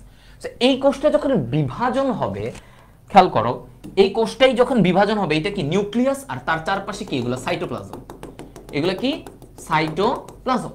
এখন নিউক্লিয়াস আর সাইটোপ্লাজম, সো যখন বিভাজন হবে কোষটার, দুইটা ভাগে ভাগ হবে, তখন ওর নিউক্লিয়াস অর্ধেক হবে এবং ওর সাইটোপ্লাজমটাও অর্ধেক হবে। তার মানে দুইটা জিনিসের বিভাজন হবে এখানে, এখানে নিউক্লিয়াসের বিভাজন হবে, এখানে ওর যে আশেপাশের সাইটোপ্লাজম সেটারও বিভাজন হবে। সো আমরা দুইটা বিভাজন পাচ্ছি, এক নিউক্লিয়াসের বিভাজন, দুই সাইটোপ্লাজমের বিভাজন। সাইটোপ্লাজমের বিভাজন। ওকে, তাহলে দেখো কি কি পেলাম আমরা। মাইটোসিসের দুই রকমের বিভাজন, একটা নিউক্লিয়াসের বিভাজন আর একটা সাইটোপ্লাজমের বিভাজন। ওকে, সো নিউক্লিয়াসের বিভাজন এই জিনিসটাকে আমরা কি বলি? এইটাকে আমরা বলি ইংলিশে ক্যারিওকাইনেসিস। ক্যারিওকাইনেসিস মনে রাখবে, ক্যারিওকাইনেসিস মানে কি? বিভাজন। ক্যারিও বলতে এখানে নিউক্লিয়াস বোঝাচ্ছে, ক্যারিওকাইনেসিস নিউক্লিয়াসের বিভাজন। এরপরে কি হবে? ওর আশেপাশে যে সাইটোপ্লাজমগুলো থাকে সেগুলোও আলাদা হয়ে যাবে, তাই না? প্রথমে নিউক্লিয়াস ভাগ হলো, তারপরে তার চারপাশের যে এই সাইটোপ্লাজমগুলা, এই যে ডট ডট দিয়ে রাখতেছে, এই সাইটোপ্লাজমগুলা ওরাও ভাগ হয়ে যায় দুই পাশে। তো এইটাকে আমরা বলি সাইটোপ্লাজম, তাহলে আমরা এটাকে বলি সাইটোকাইনেসিস। সাইটোকাইনেসিস। ওকে, কি বলবো? সাইটোকাইনেসিস। ওকে, সাইটোপ্লাজম আর প্রোটোপ্লাজম নিয়ে কনফিউজড, এটা তোমাদেরকে পরে শিখাবো। আচ্ছা, তাও একটু বলে দেই। ধরো একটা কোষের অনেকে বলে যে সাইটোপ্লাজম আর প্রোটোপ্লাজম, ভাই এগুলো বুঝি না। তোমাদেরকে সহজ করে বলি। এই যে নিউক্লিয়াস, নিউক্লিয়াসের বাইরে যা কিছু দেখতেছো এইটাকে বলে সাইটোপ্লাজম। তার মানে আর প্রোটোপ্লাজম হচ্ছে এই পুরাটা, কোষের আবরণের ভিতরে যা কিছু আছে পুরাটা হচ্ছে প্রোটোপ্লাজম, আর এই নিউক্লিয়াসকে বাদ দিয়ে বাকিটা হচ্ছে সাইটোপ্লাজম। অর্থাৎ আমরা বলতে পারি protoplasm is equal to cytoplasm plus nucleus. Cytoplasm plus nucleus, বুঝতে পারছো? তার মানে নিউক্লিয়াসের আশেপাশের অংশটাকে সাইটোপ্লাজম বলে। তাহলে আমাকে যদি বলে এখন সাইটোপ্লাজম ইজ ইকুয়াল টু কি, তাহলে তুমি কি বলবা? তুমি বলবা হচ্ছে হ্যাঁ ভাইয়া, এই যে পুরো অংশটা প্রোটোপ্লাজম, পুরোটাকেই আমরা প্রোটোপ্লাজম বলি। এই প্রোটোপ্লাজম মাইনাস নিউক্লিয়াস, তার মানে নিউক্লিয়াসকে বাদ দিয়ে বাকি অংশটাকে আমরা সাইটোপ্লাজম বলি। তাহলে সাইটোপ্লাজম ইজ ইকুয়াল টু আমরা এখান থেকে কি লিখতে পারি বলো তো? Protoplasm minus nucleus. সিম্পল। ওকে, ওই যে সাজিয়া নিহা সে বলে ফেলছে যে protoplasm is equal to cytoplasm nucleus. Very good, very good. ঠিক আছে,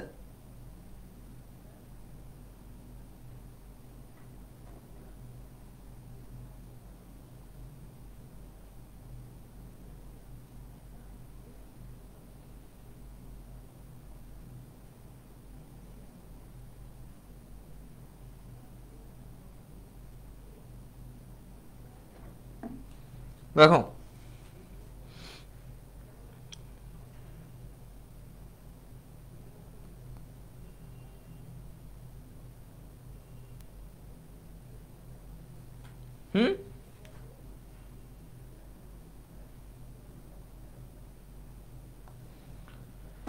ওকে, প্রোটোপ্লাজম বুঝে গেছো। যাই হোক, এটা আমি তোমাদেরকে একটু বোঝানোর জন্য আমি বলতেছিলাম টাইম নিয়ে। এখন দেখো এই ক্যারিওকাইনেসিস প্রথম লক্ষ্য করেন কে? এটা লক্ষ্য করেন বিজ্ঞানী স্লাইখার। নাম কি? এমসিকিউতে আসতে পারে, স্লাইখার। স্লাইখার, ঠিক আছে, স্লাইখার প্রথম লক্ষ্য করেন কে? বিজ্ঞানী স্লাইখার এই ক্যারিওকাইনেসিস। হ্যাঁ, ওকে ভাইয়া, আপনার ইউটিউব ক্লাস থেকে শিখছিলাম আমি। Very good. ওই যে দেখো আগেই পাকনা, দেখছো, শিখে ফেলছে আগেই, চালাক, ওর ইচ্ছা চালাক।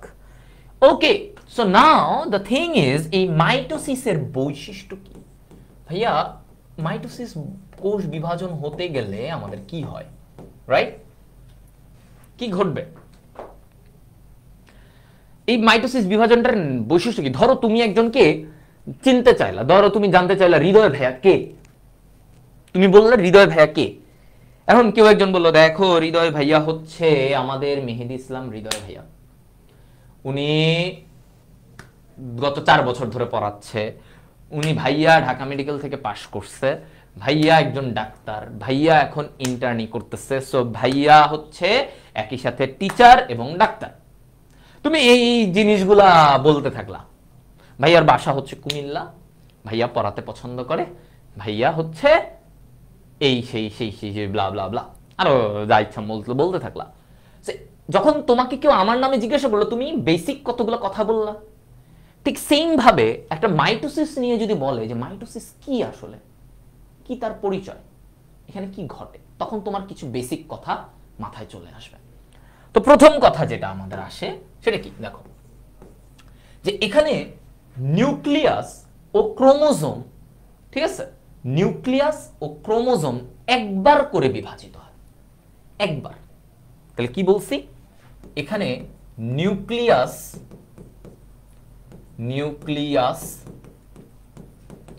ও ক্রোমোজোম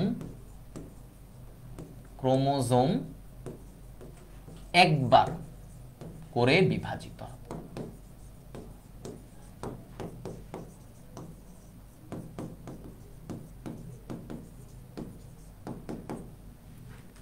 ওকে, তাহলে কি বলছে,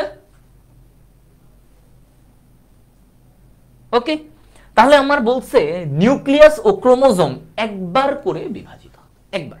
তার মানে ক্রোমোজোম একবার, নিউক্লিয়াস একবার, শেষ। তো জিনিসটা হচ্ছে এরকম, দেখো ধরো এটা একটা কোষ, এই কোষে 2n ক্রোমোজোম, ডিপ্লয়েড সংখ্যক ক্রোমোজোম 2n। তো এই কোষটা যখন দুইটা ভাগ হবে, তাহলে আমার কি বলতেছে, ওর দুইটা, দেখো ওর নিউক্লিয়াস ভাগ হয়ে দুইটা কোষ হলো, এবং দুইটাতেই ক্রোমোজোমটা একবারই ভাগ হয়ে 2n হয়েছে। ক্রোমোজোম কি হয়েছে, 2n হয়েছে।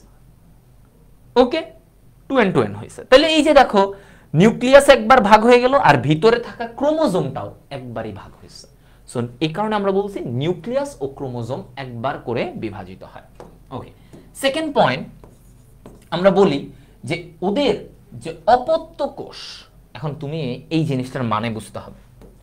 অপত্য কোষ মানে কি, মানে হচ্ছে সহজ বাংলায় বাচ্চা, ওদের বাচ্চা কোষ। অপত্য কোষ মাতৃকোষের সমগুণ সম্পন্ন হয়। অপত্য কোষ মাতৃকোষের সমগুণ সম্পন্ন হয়।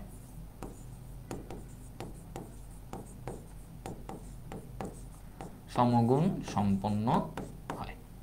কি বলছি, অপত্য কোষ মাতৃকোষের সমগুণ সম্পন্ন হয়। তার মানে এগুলা হচ্ছে অপত্য কোষ। এই কোষগুলাকে কি বলবা, এই কোষগুলাকে তুমি বলবা হচ্ছে অপত্য কোষ।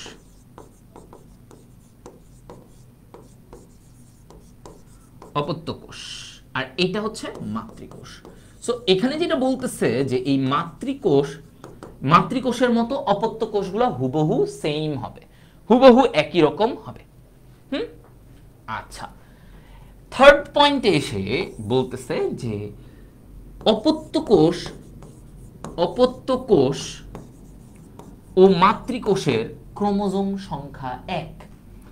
অপত্য কোষ ও মাতৃকোষের ক্রোমোজোম সংখ্যা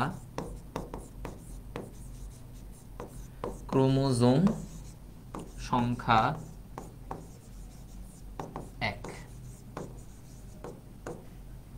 ঠিক আছে, 1। অপত্য কোষ ও মাতৃকোষের সমীকরণ, মানে কি বলে যে ক্রোমোজোম সংখ্যা 1, একই রকম ক্রোমোজোম থাকবে, একই। দেখো মাতৃকোষেরও যা, অপত্য কোষেরও তা।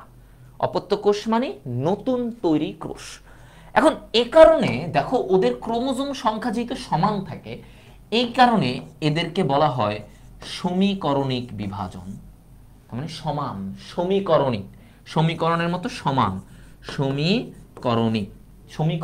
সমীকরণে কি হয়, বাম পাশ ডান পাশ সমান। তাহলে এখানে কি হচ্ছে, মাইটোসিসে কি হচ্ছে, মাতৃকোষ আর অপত্য কোষ মানে বাচ্চা কোষ। ওকে, সো ওদের দুজনের ক্রোমোজোম সংখ্যা সমান, সো এটা একটা সমীকরণের মতো। তাহলে এই কারণে সমীকরণিক বিভাজন বলে।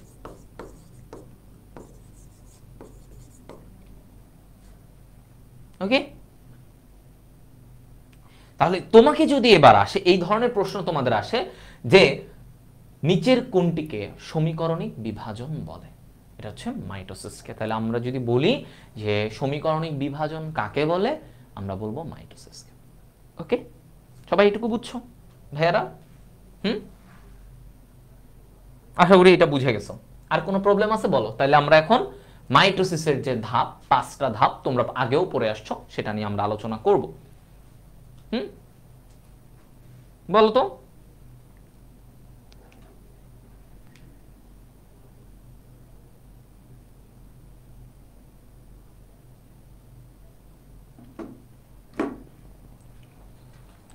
ওকে, সো এইচএসসি 26 ব্যাচের জন্য ভাইয়ার কয়েকটা সাজেশন তোমাদেরকে একটু বলি।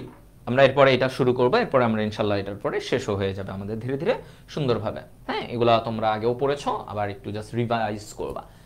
তো এইচএসসি 26 দেখো, যাত্রাপথটা কেবল শুরু, যাত্রাপথটা তোমাদের কেবল জাস্ট শুরু হয়েছে। তো এই শুরুর যাত্রাপথেই তুমি যখন দেখবা পিছায় গেছো, তখন লাইফে একটা মানুষের কথা মনে রাখবা, সেটা হচ্ছে একটা ভাইয়া। হ্যাঁ, একটা ভাইয়ার কথা মনে রাখবা, যেই ভাইয়া তোমাদের মতো অবস্থায় থাকাকালীন ভাইয়াটা খুবই খামখেয়ালি করছে। ভাইয়াটা কি করছে? খামখেয়ালি করছে।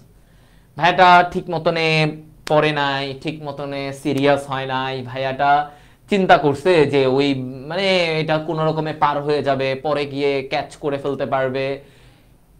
সেই ভাইয়া শুরু থেকে এত রিল্যাক্সলি পড়ছে, এত গা ছাড়া ভাবে পড়ছে। ভাইয়া, ওই ভাইয়াটা এইচএসসির কি হয়েছে, এইচএসসির যে ফার্স্ট ইয়ার ফাইনালে সেখানে কোনো রকমে পাশ করছে, কোনো রকমে পাশ করছে। তারপরে সেই ভাইয়া যখন নিজেই রিয়েলাইজ করছে যে আমার জীবনে এইটুকু না, আমি আরো ভালো কিছু আশা রাখি, আমার জীবনে আরো ভালো কিছু করার কথা, তারপরে সেই ভাইয়া যখন উপলব্ধি করছে, উপলব্ধির সময়টা অনেক দেরি ছিল, তারপরেও সেই ভাইয়া অনেক ফাইট করছে, পড়াশোনা করছে, প্রচুর সময় নিয়ে পড়াশোনা করছে অ্যান্ড শেষ সময়ে এসে সেই ভাইয়াটা আজকে পরবর্তীতে তার পরিশ্রমের মাধ্যমে সে ঢাকা মেডিকেল কলেজে আসছে। আর তুমি বলতে পারো এত কিছু সম্ভব? এটা কি আদৌ সম্ভব যে 2 বছরের পড়া সে কয়েক মাসে কমপ্লিট করছে? না, এটা অমানবিক, এটা অস্বাভাবিক, but it can happen. But তুমি এটাকে আদর্শ মেনে চলো না। তোমাদের এখন সময়, তুমি এখনই চেষ্টা করো। তুমি যদি পরে চেষ্টা করো, then it's not gonna be effective for you. তুমি নাও পারতে পারো, সেই ভাইয়াটা পারছে বলে তুমি পারতে পারবা এমনটা না, তাই না? এমনটা না। সো সেই ভাইয়া পরবর্তীতে পড়াশোনা করে নিজের প্রথম বর্ষের যে ঘাটতি ছিল সেটাকে কাটায়ে পরবর্তীতে সে ঢাকা মেডিকেল কলেজে পড়ছে। ঢাকা মেডিকেল কলেজ থেকে পড়ে সে ভাইয়া ডাক্তার হয়ে আজকে তোমাদের সামনে পড়াচ্ছে। কি পড়াচ্ছে? বায়োলজি পড়াচ্ছে। অথচ সেই ভাইয়াটাই প্রথম বর্ষে বায়োলজির জাস্ট 2টা চ্যাপ্টার কমপ্লিট করছে প্রথম বর্ষে। পরবর্তীতে সে বায়োলজির যে মানে মোট 24টা অধ্যায় সেগুলো কমপ্লিট করছে। তো জার্নিটা অনেক কঠিন ছিল, বাট অসম্ভব ছিল না, চেষ্টার জন্য হয়ে গেছে। বাট তুমি সেটা পারবা সবসময়, এটা না। তো তোমাদের প্রতি সেই ভাইয়ারই সাজেশন হচ্ছে যে তোমরা এখন থেকে শুরু করো, এখন থেকে একটু একটু করে করো, দেখবা রাস্তাটা ইজি হয়ে যাবে। হ্যাঁ, শেষ মুহূর্তে পেরেক না দিয়ে এখন থেকে একটু একটু চেষ্টা করো, ইজি বানাও। এবং সেই ভাইয়াটা হৃদয় ভাইয়া, তাই না? ওকে, এটাই। সো আমি অলওয়েজই তোমাদেরকে বলি যে লাইফে তোমাকে থেমে থাকলে তো হবে না, you have to go on, you have to give your best. এবং এটা শুরু থেকে করলে আরো ভালো। হ্যাঁ, এটা সবসময় চেষ্টা করবা। আচ্ছা, তো প্রথম দশা, মাইটোসিসের প্রথম দশাতেই আমাকে বলছে কি প্রোফেজ দশা। হ্যাঁ, প্রোফেজ দশা। তো প্রোফেজ দশায় দেখো কি বলছে, কি কি ঘটে এইখানে কোষ বিভাজন একদম প্রথম দশায় কি কি ঘটে। তো প্রথমেই বলছে ক্রোমোজোমে জল বিয়োজন ঘটে। কি ঘটে? দেখো, জল বিয়োজন ঘটে, তার মানে পানিগুলা বের হয়ে যায়। ক্রোমোজোম থেকে এই যে ওর ভিতরের এগুলো থেকে পানি বের হয়ে যায়। ধরো বেলুন থেকে যদি বাতাস বের হয়, বেলুনটা কি হয়, একটু মোটা মোটা দেখায় না, বেলুনের পর্দাটা একটু মোটা দেখায়, সংকুচিত হয়, একটু মোটা হয়, বলো তো হয় কিনা? বেলুন থেকে যদি তুমি বাতাস বের করে দাও, বেলুনের প্রাচীরটা ছোট হবে, সংকুচিত হবে এবং মোটা হবে। আচ্ছা, তো দেখো ক্রোমোজোম থেকে যদি পানি বের হয়ে যায়, জল বিয়োজন হয়, তাহলে কি হবে? ক্রোমোজোমটা খাটো ও কি হয়? মোটা হয়। ক্রোমোজোমটা খাটো ও মোটা হবে, তাই না? আচ্ছা, তারপরে কি হবে বলছে? দেখো তারপরে বলছে ও নিউক্লিওলাসের বিলুপ্তি শুরু হয়। নিউক্লিওলাসের বিলুপ্তি শুরু হয়। তাহলে আমরা কি বলতেছি? ওর দেখো ওর ভিতরে যে নিউক্লিয়াসের ভিতরে কি থাকে, তোমরা অনেকে হয়তো বুঝতেছো না। দেখো এটা হচ্ছে নিউক্লিওলাস, এই সরি নিউক্লিয়াস, এটা হচ্ছে নিউক্লিয়াস। এই নিউক্লিয়াসের ভিতরে একটা গোল অংশ থাকে, এটাকে বলা হয় নিউক্লিওলাস। কি বলা হয় এটাকে? নিউক্লিয়াসের ভিতরে যে গোল অংশটা থাকে এটাকে নিউক্লিওলাস বলে। আর এই যে নিউক্লিয়াসের পর্দা, এইটাকে বলে কি? এটাকে বলে নিউক্লিয়ার এনভেলপ, মানে পর্দা, নিউক্লিয়ার পর্দা। ঠিক আছে? তাহলে এখানে যেটা বলছে যে আস্তে আস্তে কি হয়, প্রোফেজ দশায় নিউক্লিওলাসটা বিলুপ্ত হওয়া শুরু করে, এটা বিলুপ্ত হয়ে যায়। এবং এইখানে যে আবরণটা আছে নিউক্লিয়াস পর্দা, এনভেলপ মানে পর্দা, সেটারও বিলুপ্তি শুরু হয়। সেটারও কি হয়? বিলুপ্তি শুরু হয়। ঠিক আছে, বিলুপ্তি শুরু হয়েছে। এরপরে বলছে কি, স্পিন্ডল যন্ত্র তৈরি শুরু হয়। আস্তে আস্তে শুরু হয়, এখনো হয়ে যায় নাই, বলছে শুরু হচ্ছে। যেমন ধর আমি বললাম ক্লাস শুরু হয়ে গেছে, তার মানে ক্লাস শুরু। আর আমি বললাম ক্লাস শুরু হবে, হতে যাচ্ছে, মানে এখনো শুরু হয় নাই, জাস্ট রেডি হচ্ছে। তো এই স্পিন্ডল যন্ত্রটাও তৈরি শুরু হয়, এখনো হয় নাই, জাস্ট শুরু হয়েছে হওয়া। ওকে, এবং বলছে এখানে ক্রোমাটিড গুলো কিছুটা স্পষ্টভাবে দেখা যায়।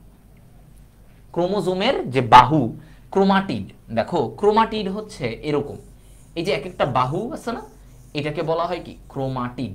এই যে এইটা একটা ক্রোমাটিড, এইটা একটা ক্রোমাটিড, এইটা একটা ক্রোমাটিড, এগুলাকে কি বলা হয়? ক্রোমাটিড। তাহলে এই যে দেখো ক্রোমাটিড গুলো স্পষ্ট হয়, ক্রোমাটিড গুলো কি হবে? স্পষ্ট হবে। ক্রোমাটিড গুলো স্পষ্ট হবে, এই কথাটা বলছে। দেখছো ক্রোমাটিড গুলো কি হবে? স্পষ্ট হবে, আস্তে আস্তে এগুলো বোঝা যাবে, ক্লিয়ারলি বোঝা যাবে। সো মেইন কথাগুলো দেখো তুমি, কি হয় ভাইয়া, যে এখানে ক্রোমোজোমে জল বিয়োজন হয়, পানি সরে যেতে থাকে, যার কারণে ক্রোমোজোমগুলো ছোট হয়ে যায়, সংকুচিত হয়, বেলুনের মতো সংকুচিত হয়। সংকুচিত হলে কি হয়? ওরা একটু মোটা হয়, একটু মোটা দেখা যায়, স্পষ্ট দেখা যায়। এরপরে যেটা বলছে, ওদের নিউক্লিয়াসের ভিতরে যে নিউক্লিওলাস থাকে, এই নিউক্লিওলাসটা বিলুপ্তি হওয়া শুরু করে, বিদায় নিচ্ছে।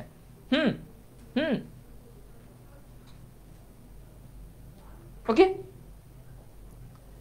দেখো তারপরে বলছে কি, নিউক্লিয়ার পর্দায় বিলুপ্তি শুরু হয়, এটাও গেল। স্পিন্ডল যন্ত্র তৈরি শুরু হয়, স্পিন্ডল যন্ত্র এটা তৈরি হতে শুরু করে। স্পিন্ডল যন্ত্র আমরা দেখব একটু পরে। আচ্ছা, তাহলে প্রোফেজের পরে কি হয়, কোন দশা আসে? Pro metaphase. কি আসে দেখো, প্রোফেজ দশার পরে প্রো মেটাফেজ। এই যে এই ছবিটা দেখো, দেখতে পারতেছো এই ছবিটা? প্রো মেটাফেজ, খেয়াল করো এরকম একটা ছবি। তোমাদের জন্য আমি একদম ছবি রেডি, আমি এখানে একেও দেখাবো তোমাদেরকে, একটু একেও দেখাবো। আচ্ছা, তো এখন আসো প্রো মেটাফেজে কি হয়। ধরো এরকম, আস্তে আস্তে। তো প্রথম কথা, এখানে দেখো এই পয়েন্টগুলো দেখো, নিউক্লিয়ার পর্দা ভেঙে যায়, মানে একদম নাই, শুরু ভেঙে গেছে, নিউক্লিওলাস বিলুপ্ত হয়ে গেছে। কি বলছি দেখো, আমার প্রথম কথা পর্দা ভেঙে গেছে, পর্দাটা নাই। এরপরে বলছি নিউক্লিওলাসটা কি হয়? বিলুপ্ত হয়ে গেছে, নিউক্লিওলাস চলে গেছে, নাই। আমরা কিন্তু প্রোফেজে বলছিলাম নিউক্লিওলাসের বিলুপ্তি শুরু হয়, আর এখানে কি বলছি? নিউক্লিওলাস বিলুপ্ত হয়ে গেছে, নাই, বিদায় হয়ে গেছে। এরপরে বলছে ক্রোমোজোম আরো সংকুচিত হতে থাকে। ক্রোমোজোম কি হয়? আরো সংকুচিত হয়, আরো চাপতে থাকে। এবং এইখানে একটা কথা ইম্পর্টেন্ট, সেটা হচ্ছে স্পিন্ডল তন্তু তৈরি হয়। কি তৈরি হয় দেখো, স্পিন্ডল তন্তু, স্পিন্ডল তন্তু তৈরি হয়।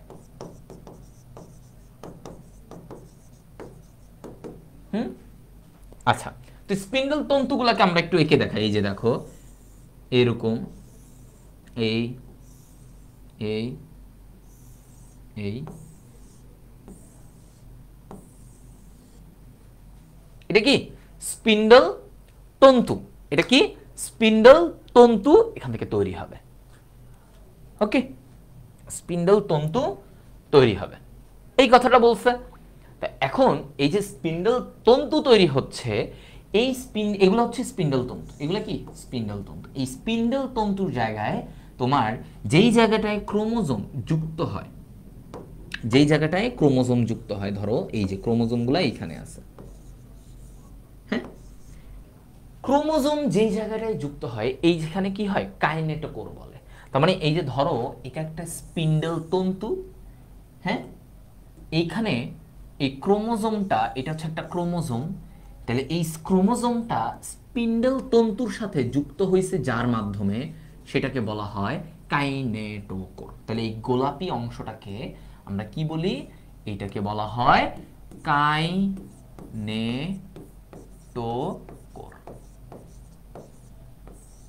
ঠিক আছে, কাইনেটোকোর। ওকে, কাইনেটোকোর।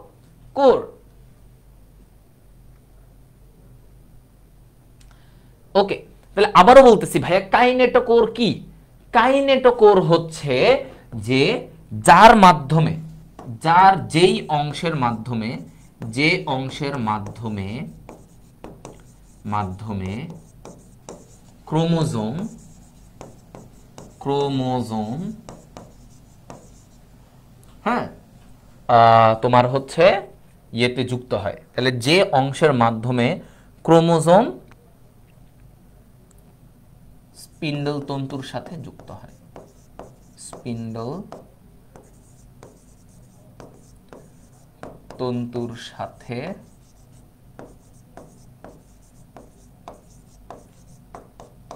যুক্ত হয়। ওকে,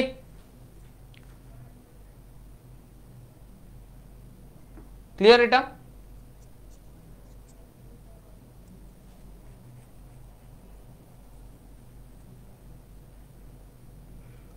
ওকে, তাহলে দেখো আমাদের এখানে কি বলছি, যে কাইনেটোকোর কি, যে অংশের মাধ্যমে ক্রোমোজোম স্পিন্ডল তন্তুর সাথে যুক্ত হয়, এটা। ওকে, এরকম যুক্ত হইল, হ্যাঁ, ক্রোমোজোম এইদের সাথে যুক্ত হইল। তাহলে যেই স্পিন্ডল তন্তুর সাথে ক্রোমোজোম যুক্ত হয় তাকে কি বলে, দেখো এই যে যেই স্পিন্ডল তন্তুর সাথে ক্রোমোজোমটা যুক্ত হয়েছে তাকে বলা হয় ট্র্যাকশন তন্তু। তাহলে ট্র্যাকশন তন্তু কি, যে স্পিন্ডল তন্তুর সাথে ক্রোমোজোম যুক্ত হয়েছে এটার ট্র্যাকশন তন্তু বলে। কারণ দেখো বাকিদের সাথে কিন্তু ক্রোমোজোম যুক্ত হয় নাই, ধরো এই দুইটার সাথে ক্রোমোজোম যুক্ত হয়েছে, এই দুইটাকে আমরা ট্র্যাকশন তন্তু বলি। তাহলে ট্র্যাকশন তন্তু কি, যে তন্তুর সাথে ক্রোমোজোম যুক্ত হয়, যে তন্তুর সাথে ক্রোমোজোম যুক্ত হয়, তাহলে ওই তন্তুটাকে, ওই স্পিন্ডল তন্তুটাকে আমরা ট্র্যাকশন তন্তু বলি। তার মানে দেখো এই তন্তুটা যার সাথে ক্রোমোজোম নাই তাকে কিন্তু শুধু স্পিন্ডল তন্তু বলবো, কিন্তু যেই স্পিন্ডল তন্তুর সাথে ক্রোমোজোম যুক্ত তাকে আমরা বলবো ট্র্যাকশন তন্তু। কি বলবো? ট্র্যাকশন তন্তু। মনে থাকবে? তাহলে এই যে ঘটনাটা, এটা কোথায় হয়? প্রোমেটাফেজে, প্রোমেটাফেজে। এবং আরেকটা ঘটনা এখানে বলে, সেটা হচ্ছে যে এইখানে ক্রোমোজোমীয় নৃত্য দেখা যায়। কি দেখা যায়? ক্রোমোজোমীয় নৃত্য, নৃত্য, হ্যাঁ, নাচানাচি দেখা যায়। কি দেখা যায়? ক্রোমোজোমীয় নৃত্য দেখা যায়। ঠিক আছে, ক্রোমোজোমীয় নৃত্য। ওকে, তাইলে বুঝতে পারছো ক্রোমোজোমীয় নৃত্য। সো 26 ব্যাচের তোমরা এই যে কনসেপ্টগুলো আস্তে আস্তে বিল্ড আপ করবা, আস্তে আস্তে বুঝবা, ধীরে ধীরে, শুরুতেই ধাক্কা দিয়ে সব বুঝে ফেলবা এমন না, আস্তে আস্তে সময় দিলে দেখবে এগুলো সব বুঝতেছো। তো এই জিনিসগুলো তোমাদের লাগবে, এবং আমরা কিন্তু তোমাদের মেইন প্রোগ্রামে কিন্তু এইভাবেই পড়াবো, এই জিনিসগুলো দিয়েই পড়াবো কিন্তু, ঠিক আছে? হ্যাঁ,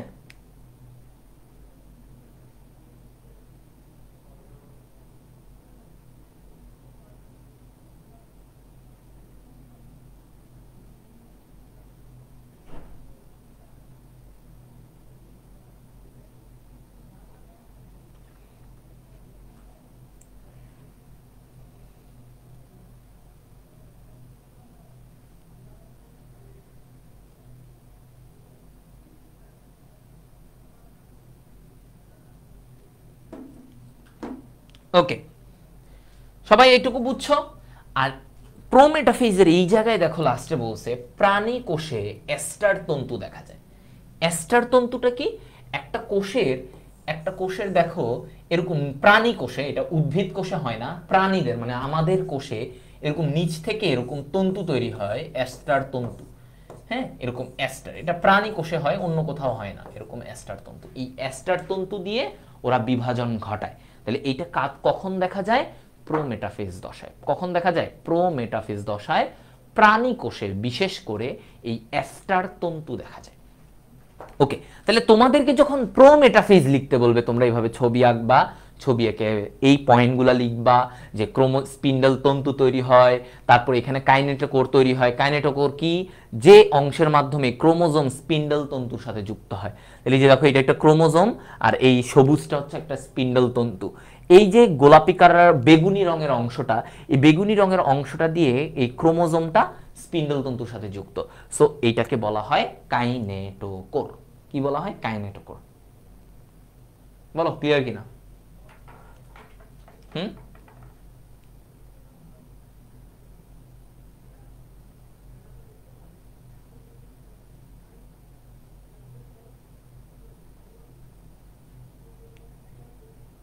বলো।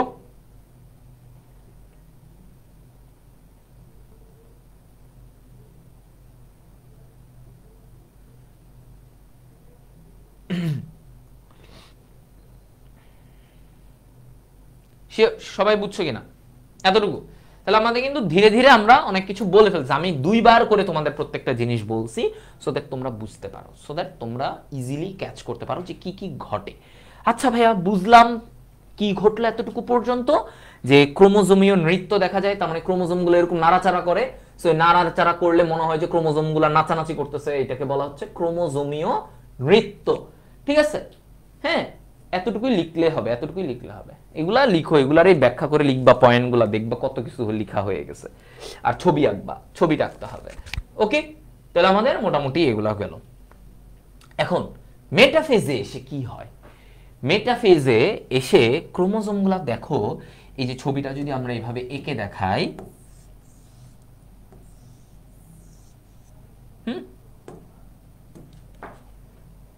এই যে দেখো, তাহলে এখানে কি ঘটবে? এই জায়গাটায় কি ঘটবে দেখো ভাইয়া, এই যে ধরো ওই যে স্পিন্ডল তন্তুগুলো আছে, স্পিন্ডল তন্তু, ওকে রাখলাম। এই স্পিন্ডল তন্তুগুলার একদম এই যে বিষুবীয় অঞ্চল মানে কেন্দ্র, এটাকে কি বলা হয়? বিষুবীয় অঞ্চল, বা এই মেটাফেজ দশায় এটাকে বলা হয় মেটাফেজ প্লেট, বা আমরা বলি বিষুবীয় অঞ্চলে, মানে কেন্দ্রীয় অঞ্চল, তাই না? তাহলে কি বলছে? এই বিষুবীয় অঞ্চলে এই ক্রোমোজোমগুলা অবস্থান করে। এই বিষুবীয় অঞ্চলে কি করতেছে? ক্রোমোজোমের অবস্থান, এই পয়েন্টটা বলছে, তাই না? ক্রোমোজোমের অবস্থান বিষুবীয় অঞ্চলে। এই যে বিষুবীয় অঞ্চলে ক্রোমোজোমগুলো অবস্থান করে, দেখো এই ক্রোমোজোমগুলা বিষুবীয় অঞ্চলে অবস্থান করাটাকে আমরা কি বলি? এটাকে বলা হয় মেটাকাইনেসিস। এই ঘটনাটাকে কি বলা হয়? মেটাকাইনেসিস। ওকে, হ্যাঁ, এটা বলছে। আচ্ছা, তারপরে এখানে আস্তে আস্তে বলা হচ্ছে এই ক্রোমোজোমগুলা কি হয়? দুটি সেন্ট্রোমিয়ার তৈরি হয়। মানে সেন্ট্রোমিয়ার কি? সেন্ট্রোমিয়ার কি বুঝো? সেন্ট্রোমিয়ার হচ্ছে এই যে ক্রোমোজোমের এই মাঝখানের যে অংশটা থাকে, এই মাঝখানের এই যে সবুজ করতেছি, এই সবুজ অংশটাকে আমরা বলি কি সেন্ট্রোমিয়ার, সেন্টারে থাকে সেন্ট্রোমিয়ার।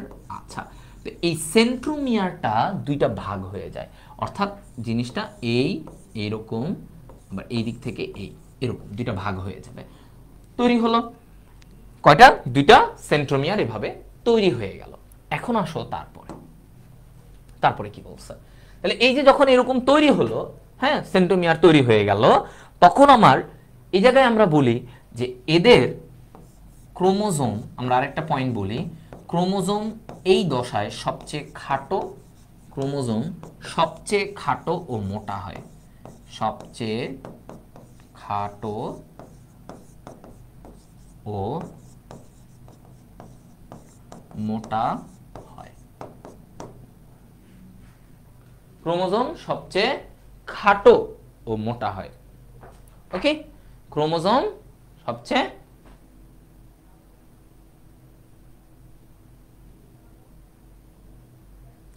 একজন বলছে, আমিনুল ইসলাম বলতেছো যে পানি বিয়োজন হয় নাকি হয় না? প্রফেসর তো পানি বিয়োজন হয়, এটাই তো তোমাদের বললাম তখন।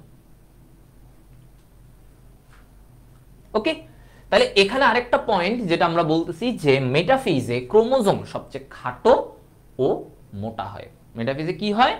ক্রোমোজোম সবচেয়ে খাটো ও মোটা হয়। ঠিক আছে, ক্লিয়ার কিনা দেখো।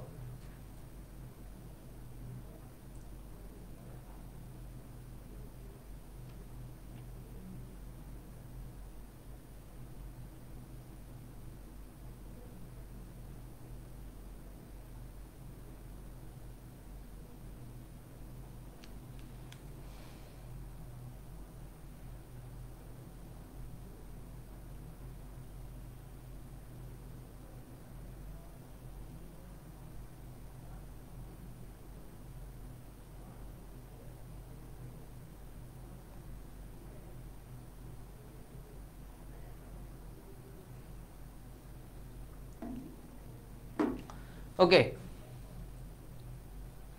পানি বিয়োজন হয় ভাইয়া, পানি বিয়োজন হয়। ঠিক আছে, পানি বিয়োজন হয়, প্রোফেজেই পানি চলে যায়। ওকে, সো আমরা এটা বললাম। আরেকটা পয়েন্ট, এই মেটাফেজে কি হয়, এই যে ক্রোমোজোমগুলো খাটো মোটা, এবং এখানে দেখো ওর ভিতরে কিন্তু কোনো নিউক্লিওলাস, কোনো নিউক্লিয়ার পর্দা নাই। অর্থাৎ আমরা এখানে আরেকটা পয়েন্ট লিখি যে নিউক্লিওলাস, হ্যাঁ ওর ভিতরে যে নিউক্লিয়াসের ভিতরে যে গোল অংশটা, হ্যাঁ আমরা বারবার বলতেছি নিউক্লিওলাস, এই নিউক্লিওলাস ও নিউক্লিয়ার পর্দা, নিউক্লিয়ার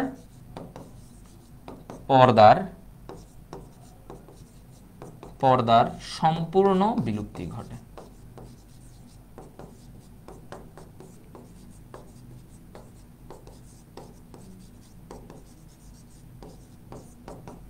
সম্পূর্ণ বিলুপ্তি ঘটে। ওকে, এসএসসি তে লেখা আছে হয় না, না না না জানি না, আমি এইচএসসির কথা বলতেছি, এটা শেষ কথা।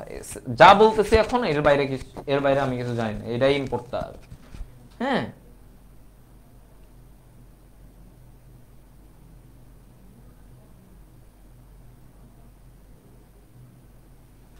ওকে, তাহলে আমরা মেটাফেজ আসলে আমাদের মেইন কথা ভাইয়া, ক্রোমোজোমগুলা বিষুবীয় অঞ্চল অবস্থান করে, এটাকে বলা হয় মেটা কাইনেসিস।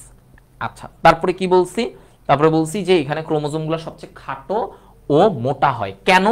কেন ক্রোমোজোমগুলা খাটো মোটা হয়? এটাকে বলা হয় কনডেনসেশন। এই ঘটনাটাকে আমরা কি বলি? কনডেনসেশন, মানে ঘনীভূত, কনডেনসেশন ঘটে। ঠিক আছে, কনডেনসেশন তার মানে ওরা কনডেন্সড হয়, ঘন হয়ে যায়, ছোট হয়ে যায়। কনডেন্স মানে কি? ঘন হয়ে যাওয়া, ঘনীভূত হওয়া। সো ওরা ঘন হয়ে ছোট মোটা দেখা যায়। হ্যাঁ, ছোট এবং মোটা দেখা যায়।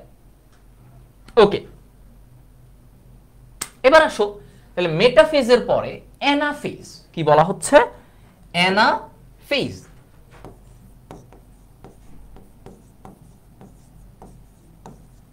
অ্যানাফেজ, তো অ্যানাফেজটা কি আসলে বলো তো? অ্যানাফেজটা কি? আচ্ছা, তো দেখো অ্যানাফেজ হচ্ছে যে এখানে প্রথমে যেটা ঘটে এটা দ্রুত ঘটবে, ওকে। তারপরে কি বলছে যে ক্রোমাটিড আলাদা হয়ে যায়। তুমি দেখো মেটাফেজ দশায় ক্রোমোজোমগুলো কাছাকাছি ছিল, এবার অ্যানাফেজে কি হয়, দুইটা দুই প্রান্তে চলে যায়। দুইটা কি হয়, দুই প্রান্তে চলে যায়। তাহলে মানে আমাকে বলছে ক্রোমাটিড আলাদা হয়ে যায়, দুইটা দুই প্রান্তে চলে গেল, ওকে, ক্রোমাটিড গুলো আলাদা হয়ে গেল। আচ্ছা, তারপরে কি ঘটে, মেরুমুখী চলন ঘটে। তার মানে ওরা আস্তে আস্তে এই যে ক্রোমোজোমগুলো কি হয় দেখো, এই জায়গায় ওরা এই যে এরকম দুই দিকে এরকম চলে যেতে থাকে, ঠিক আছে, এই এই তারপরে হচ্ছে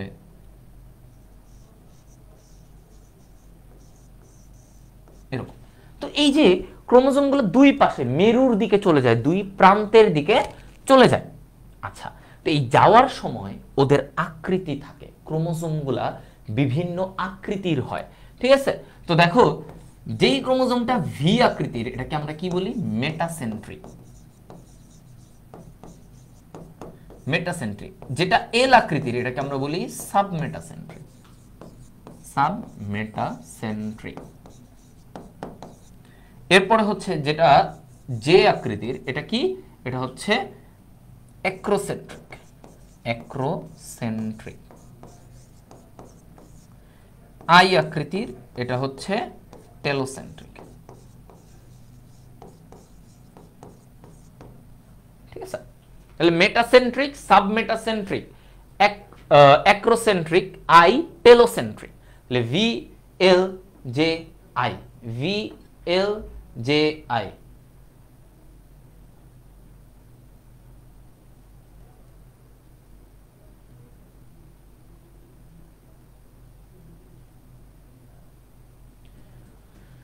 ওকে, তাহলে এই জিনিসগুলো কি তোমাদের মাথায় থাকবে, এইটাই লাগবে তোমাকে যখন অ্যানাফেজ বলবে, তুমি বলবা হ্যাঁ এটা দ্রুত ঘটে, ক্রোমাটিড আলাদা হয়ে যায়, মেরুমুখী চলন ঘটে, দুই দিকে চলে যায়, ক্রোমোজোমগুলা দুই মেরুতে পৌঁছায় যায়, যে দুই মেরুতে চলে যায়। এবং ওরা যাওয়ার সময় ওদের ক্রোমোজোমগুলোর আকৃতি কেমন থাকে, ক্রোমোজোমগুলোর আকৃতি থাকে মেটাসেন্ট্রিক, সাবমেটাসেন্ট্রিক, জে আকৃতির হলে অ্যাক্রোসেন্ট্রিক, আই আকৃতির হলে telocentric. V L J I, V L J I.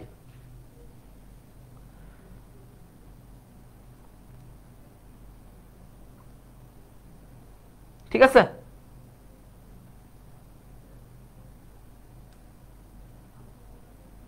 Okay.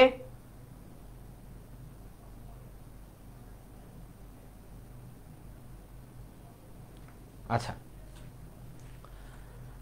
Fine. এই যে গেল, দুই প্রান্তে চলে গেল, এবার কি হবে, এবার প্রোফেজের উল্টা ঘটনা ঘটবে। দেখো ক্রোমোজোমে জলযোজন ঘটবে, আবার ক্রোমোজোমে পানি আসবে, আবার ক্রোমোজোমে এই যে দেখো তখন এমন অবস্থা হবে, ধরো এই, তাহলে ওই যে নিউক্লিয়ার পর্দা দুই পাশে দেখো আলাদা হয়ে গেল, তো নিউক্লিয়ার পর্দা আবির্ভাব ঘটবে, এই যে নিউক্লিয়ার পর্দা, এরপরে এগুলার তৈরি হবে, নিউক্লিয়ার পর্দার আবির্ভাব, কথাটা হবে আবির্ভাব, আবির্ভাব ঘটে নিউক্লিয়ার পর্দা। এই যে দেখো নিউক্লিয়ার পর্দা, তারপরে নিউক্লিওলাস, নিউক্লিওলাস এটারও আবির্ভাব ঘটে, নিউক্লিওলাস এর আবির্ভাব ঘটে, নিউক্লিওলাসের আবির্ভাব ঘটে। তাহলে আমার কি কি ঘটলো দেখো, ক্রোমোজোমে জলযোজন হয়, নিউক্লিয়ার পর্দার আবির্ভাব হয়, নিউক্লিওলাসের আবির্ভাব হয়, সবকিছুর আবার কি হয়, আবির্ভাব হয়। এই যে নিউক্লিওলাস, নিউক্লিওলাস,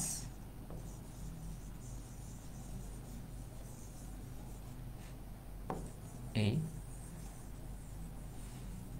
এই ঠিক আছে। তাহলে এই যে দেখো নিউক্লিয়ার পর্দা, নিউক্লিওলাস, সবকিছুর আবির্ভাব ঘটছে, ক্রোমোজোমে জলযোজন হয়, যার কারণে দেখো ক্রোমোজোমগুলো আবার পাতলা সুতার ন্যায় হয়, পাতলা সুতার ন্যায়, সুতার মতো ক্রোমাটিন হয়।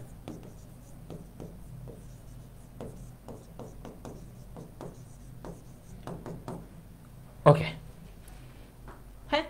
এরপরে বলছে কি স্পিন্ডল ফাইবার বিলুপ্ত হয়ে যায়, মানে এগুলা সব যে ফাইবার ছিল এগুলো বিলুপ্ত হয়ে গেছে।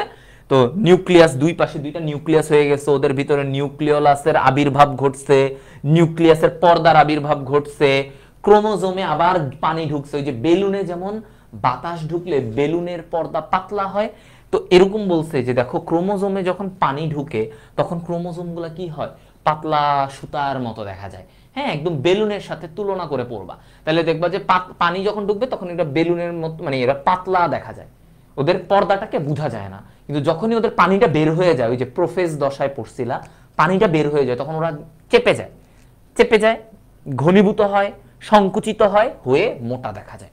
ওকে, এতটুকু এই জিনিসটুকু। তাহলে আমার টেলোফেজে এসে এই যে ভাগ হয়ে গেল, নিউক্লিয়াসে ভাগ হয়ে গেছে, দেখছো, নিউক্লিয়াস ভাগ হয়ে গেল, নিউক্লিয়ার পর্দা, নিউক্লিওলাস সব তৈরি হয়ে গেল, স্পিন্ডল ফাইবার, ওই যে সুতার মতো স্পিন্ডল ফাইবার ছিল, এগুলাও কি হয়ে গেল, বিলুপ্ত হয়ে গেছে, সব নাই হয়ে গেছে।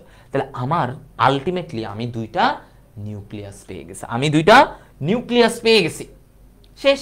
তাহলে আমার প্রোফেজ, প্রোমেটাফেজ, মেটাফেজ, মেটাফেজে আমরা দেখলাম ক্রোমোজোমগুলো বিষুবীয় অঞ্চলে অবস্থান করলো, ওরা সংকুচিত হলো, সেন্ট্রোমিয়ার ভাগ হয়েছে, মাঝখানের অংশটা গোল অংশটাকে সেন্ট্রোমিয়ার বলে।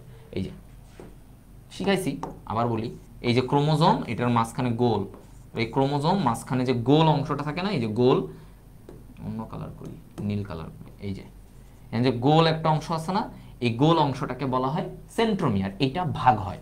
হওয়ার পরে অ্যানাফেজে কি হয়, ক্রোমোজোমটা ভাগ হইলো না, হয়ে এরা দুই পাশে চলে যায়, এই যে এখানেই ক্রোমোজোমের ভাগ হয়ে গেছে। আমরা যে বলি ক্রোমোজোমের বিভাজন হয়, অ্যানাফেজে ক্রোমোজোমের বিভাজনটা হয়ে গেছে, রাইট। তারপরে এদের চারপাশে কি হয়েছে, আবরণ তৈরি হয়েছে, এই আবরণ দিয়ে ওরা পূর্ণাঙ্গ দুইটা কোষে পরিণত হয়েছে। কি হয়েছে, পূর্ণাঙ্গ কোষে পরিণত হয়ে গেছে।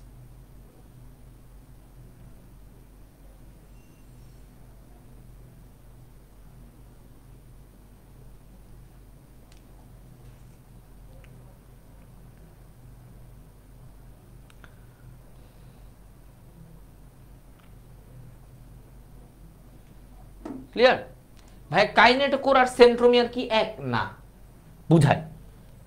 একটা ক্রোমোজোমে, ধরো একটা ক্রোমোজোমের এই জায়গাটা আমি তোমাদের বুঝাই, এই যে ধরো এটা হচ্ছে ক্রোমোজোম, এই গোল অংশটা আছে না, এই গোলটা, এই গোলটাকে বলা হয় সেন্ট্রোমিয়ার, সেন্টারে আছে সেন্ট্রোমিয়ার।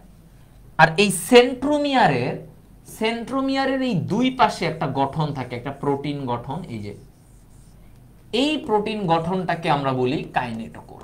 কাইনেটোকোর, বুঝতে পারছো? সহজ কথা।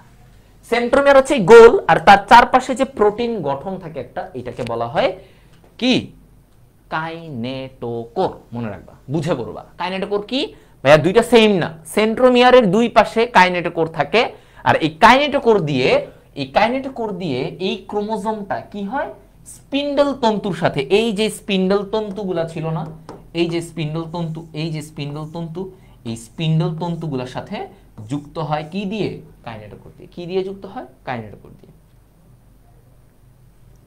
ওকে, আচ্ছা, ডান। এখন আসো মাইটোসিসের প্রয়োজনীয়তা। মাইটোসিসের প্রয়োজনীয়তা কেন, মাইটোসিস মানে দরকার, মানে কি, গুরুত্বটা কি, মাইটোসিসের গুরুত্বটা কি আসলে, এই জিনিসটা। তো প্রথম কথা, দৈহিক বৃদ্ধি। দেখো এই যে আমাদের দেহ, ছোট থেকে আমরা আস্তে আস্তে বড় হয়েছি, কি হইছি, বড় হইছো।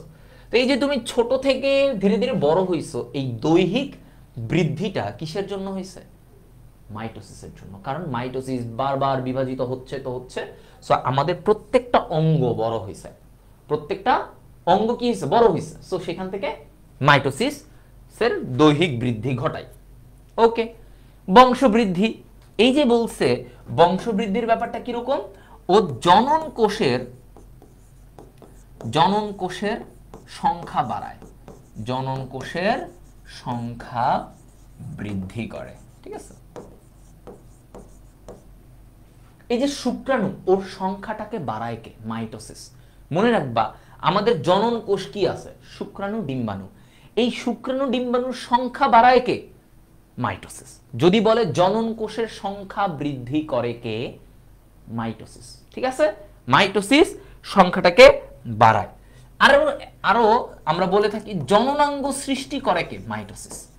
জননাঙ্গ সৃষ্টি করে কে? এই যে স্ত্রী জননাঙ্গ, জননাঙ্গ তো বুঝোই, স্ত্রী জননাঙ্গ, পুরুষদের ক্ষেত্রে পুরুষের যে জননাঙ্গ যেটার মাধ্যমে তাদের প্রজনন হয়, হ্যাঁ, তাদের দৈহিক মিলন হয়, এই যে জননাঙ্গ, এই জননাঙ্গটা কিসের মাধ্যমে তৈরি হয়েছে? মাইটোসিসের মাধ্যমে। কিসের মাধ্যমে তৈরি হয়েছে? মাইটোসিসের মাধ্যমে। ওকে, আচ্ছা, তারপরে যেমন বলা হয়, দেখো আরো একটা পয়েন্ট বলা হয় যে ওদের মাধ্যমে আকার আয়তন রক্ষা হয়, মানে একটা কোষের এই মায়োসিস কি করে? প্রত্যেকটা কোষের আকার এবং আয়তনটাকে বজায় রাখে, আকার আয়তনটাকে রক্ষা করে। নিউক্লিয়াস আর সাইটোপ্লাজম সমান সমান ভারসাম্য বজায় রাখে। তাহলে আমরা আরেকটা কথা বলি যে এই মাইটোসিসের কারণে কি হয়? নিউক্লিয়াস যে পরিমাণ যাবে, সাইটোপ্লাজমও একই পরিমাণে বিভক্ত হবে। নিউক্লিয়াস সাইটোপ্লাজম ভারসাম্য রক্ষা করে। তাহলে এই মাইটোসিসের মাধ্যমে আমার নিউক্লিয়াস ও সাইটোপ্লাজমের কি হবে? ভারসাম্য রক্ষা। ওকে, ঠিক আছে এই কথাটা। আচ্ছা, তারপরে কি বলছে? ওই যে আকার আয়তন রক্ষা অলরেডি হয়েছে, হ্যাঁ, অলরেডি হয়েছে। এরপরে আসো, আমরা বলে থাকি ক্রোমোজোমের সমতা রক্ষা মানে কি? এই যে দেখো ক্রোমোজোম, প্রত্যেকটা কোষের ক্রোমোজোম সেম। তার মানে আমার এই দেহের এই কোষ থেকে এই কোষ, প্রত্যেকটা কোষের ক্রোমোজোম সংখ্যা সেম। তার মানে মাইটোসিসের কারণে আমার প্রত্যেকটা কোষের ক্রোমোজোমের সমতা রক্ষা হয়, সমতা রক্ষা হয়। এরপরে দেখো বলা হচ্ছে ক্ষতিস্থান পূরণ। কি হচ্ছে? ধরো এই জায়গাটা ক্ষত হয়ে গেছে, আমাদের এই জায়গা যখন কেটে যায়, এই কাটা যাওয়া জায়গাটাকে ক্ষতপূরণ করে কে? মাইটোসিস। দেখো একটা অংশ কেটে গেল, আবার কিছুদিন পরে দেখবো এই জায়গাটা পূরণ হয়ে গেছে। কেন? মাইটোসিসের কারণে। মাইটোসিসের কারণে এই ক্ষতস্থান জায়গাটা পূরণ হয়। আচ্ছা, এখানে আরেকটা জিনিস মনে রাখতে হবে ইম্পর্টেন্স এই মাইটোসিসের ক্ষেত্রে, সেটা আমরা বলি হচ্ছে যে গুণগত বৈশিষ্ট্যের স্থিতিশীলতা রক্ষা। স্থিতিশীলতা রক্ষা।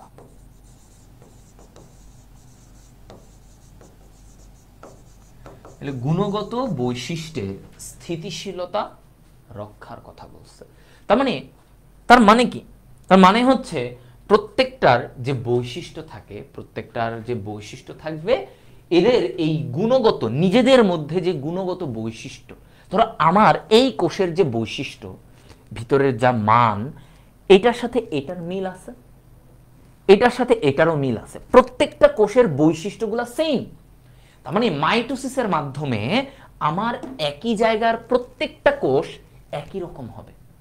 ধরো এখানের প্রত্যেকটা কোষ সেম, মুখের ভিতরের প্রত্যেকটা কোষ সেম, তার মানে ওদের গুণগত মান স্থিতিশীল থাকে। সো মাইটোসিসের কারণেই কিন্তু এই ঘটনাটা ঘটে।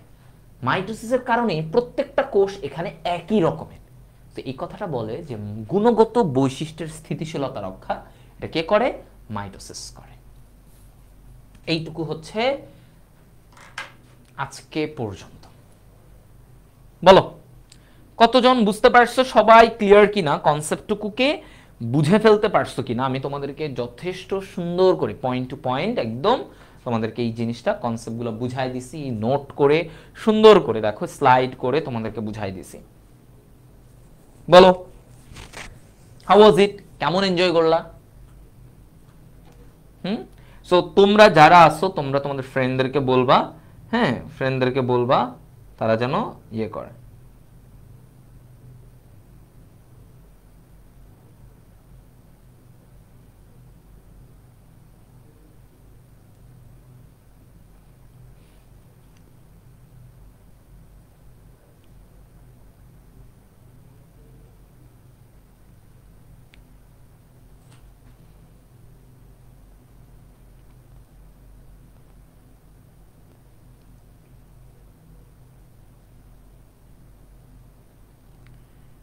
বলো ক্লিয়ার? আচ্ছা, সো তোমরা সবাই নোট করছো। নোটটা তোমরা ভাইয়াকে ট্যাগ করবা, ভাইয়ার নাম দিয়ে মেনশন করবা, তারপরে কোন নোটটা লিখে জমা দিবা তোমরা এই গ্রুপেই, এইচএসসি 26 বন্দি পাঠশালা এই গ্রুপেই তোমরা নোট জমা দিবা। আমি তোমাদের সবার নোট দেখব। আমি যদি তোমাদের জিনিসগুলা ভালো মনে হয়, যে তোমাদের রেসপন্স ভালো, তারপরে ভাইয়া কিন্তু তোমাদেরকে আগামীতে প্রাণীর শ্রেণীবিন্যাসটাও সুন্দর করে পড়াবো, ঠিক আছে?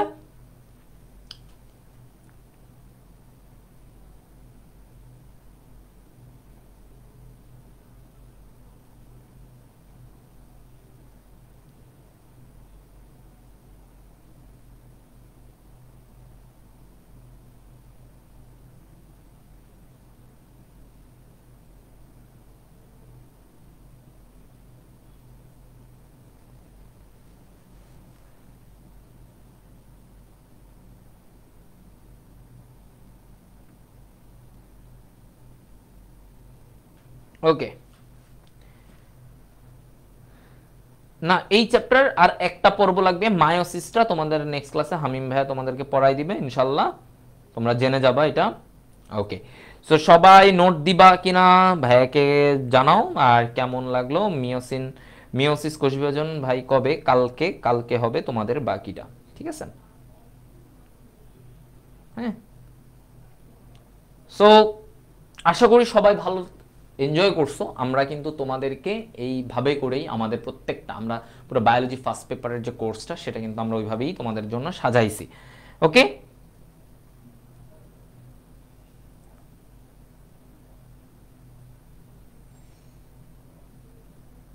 আচ্ছা সবাই দিও, দেখা হবে। আর কেমন লাগলো ক্লাস অবশ্যই জানাবা গ্রুপে। আর ইনশাল্লাহ পরবর্তীতে আবার দেখা হবে। সেই পর্যন্ত ভালো থাকো, সুস্থ থাকো। আল্লাহ হাফেজ।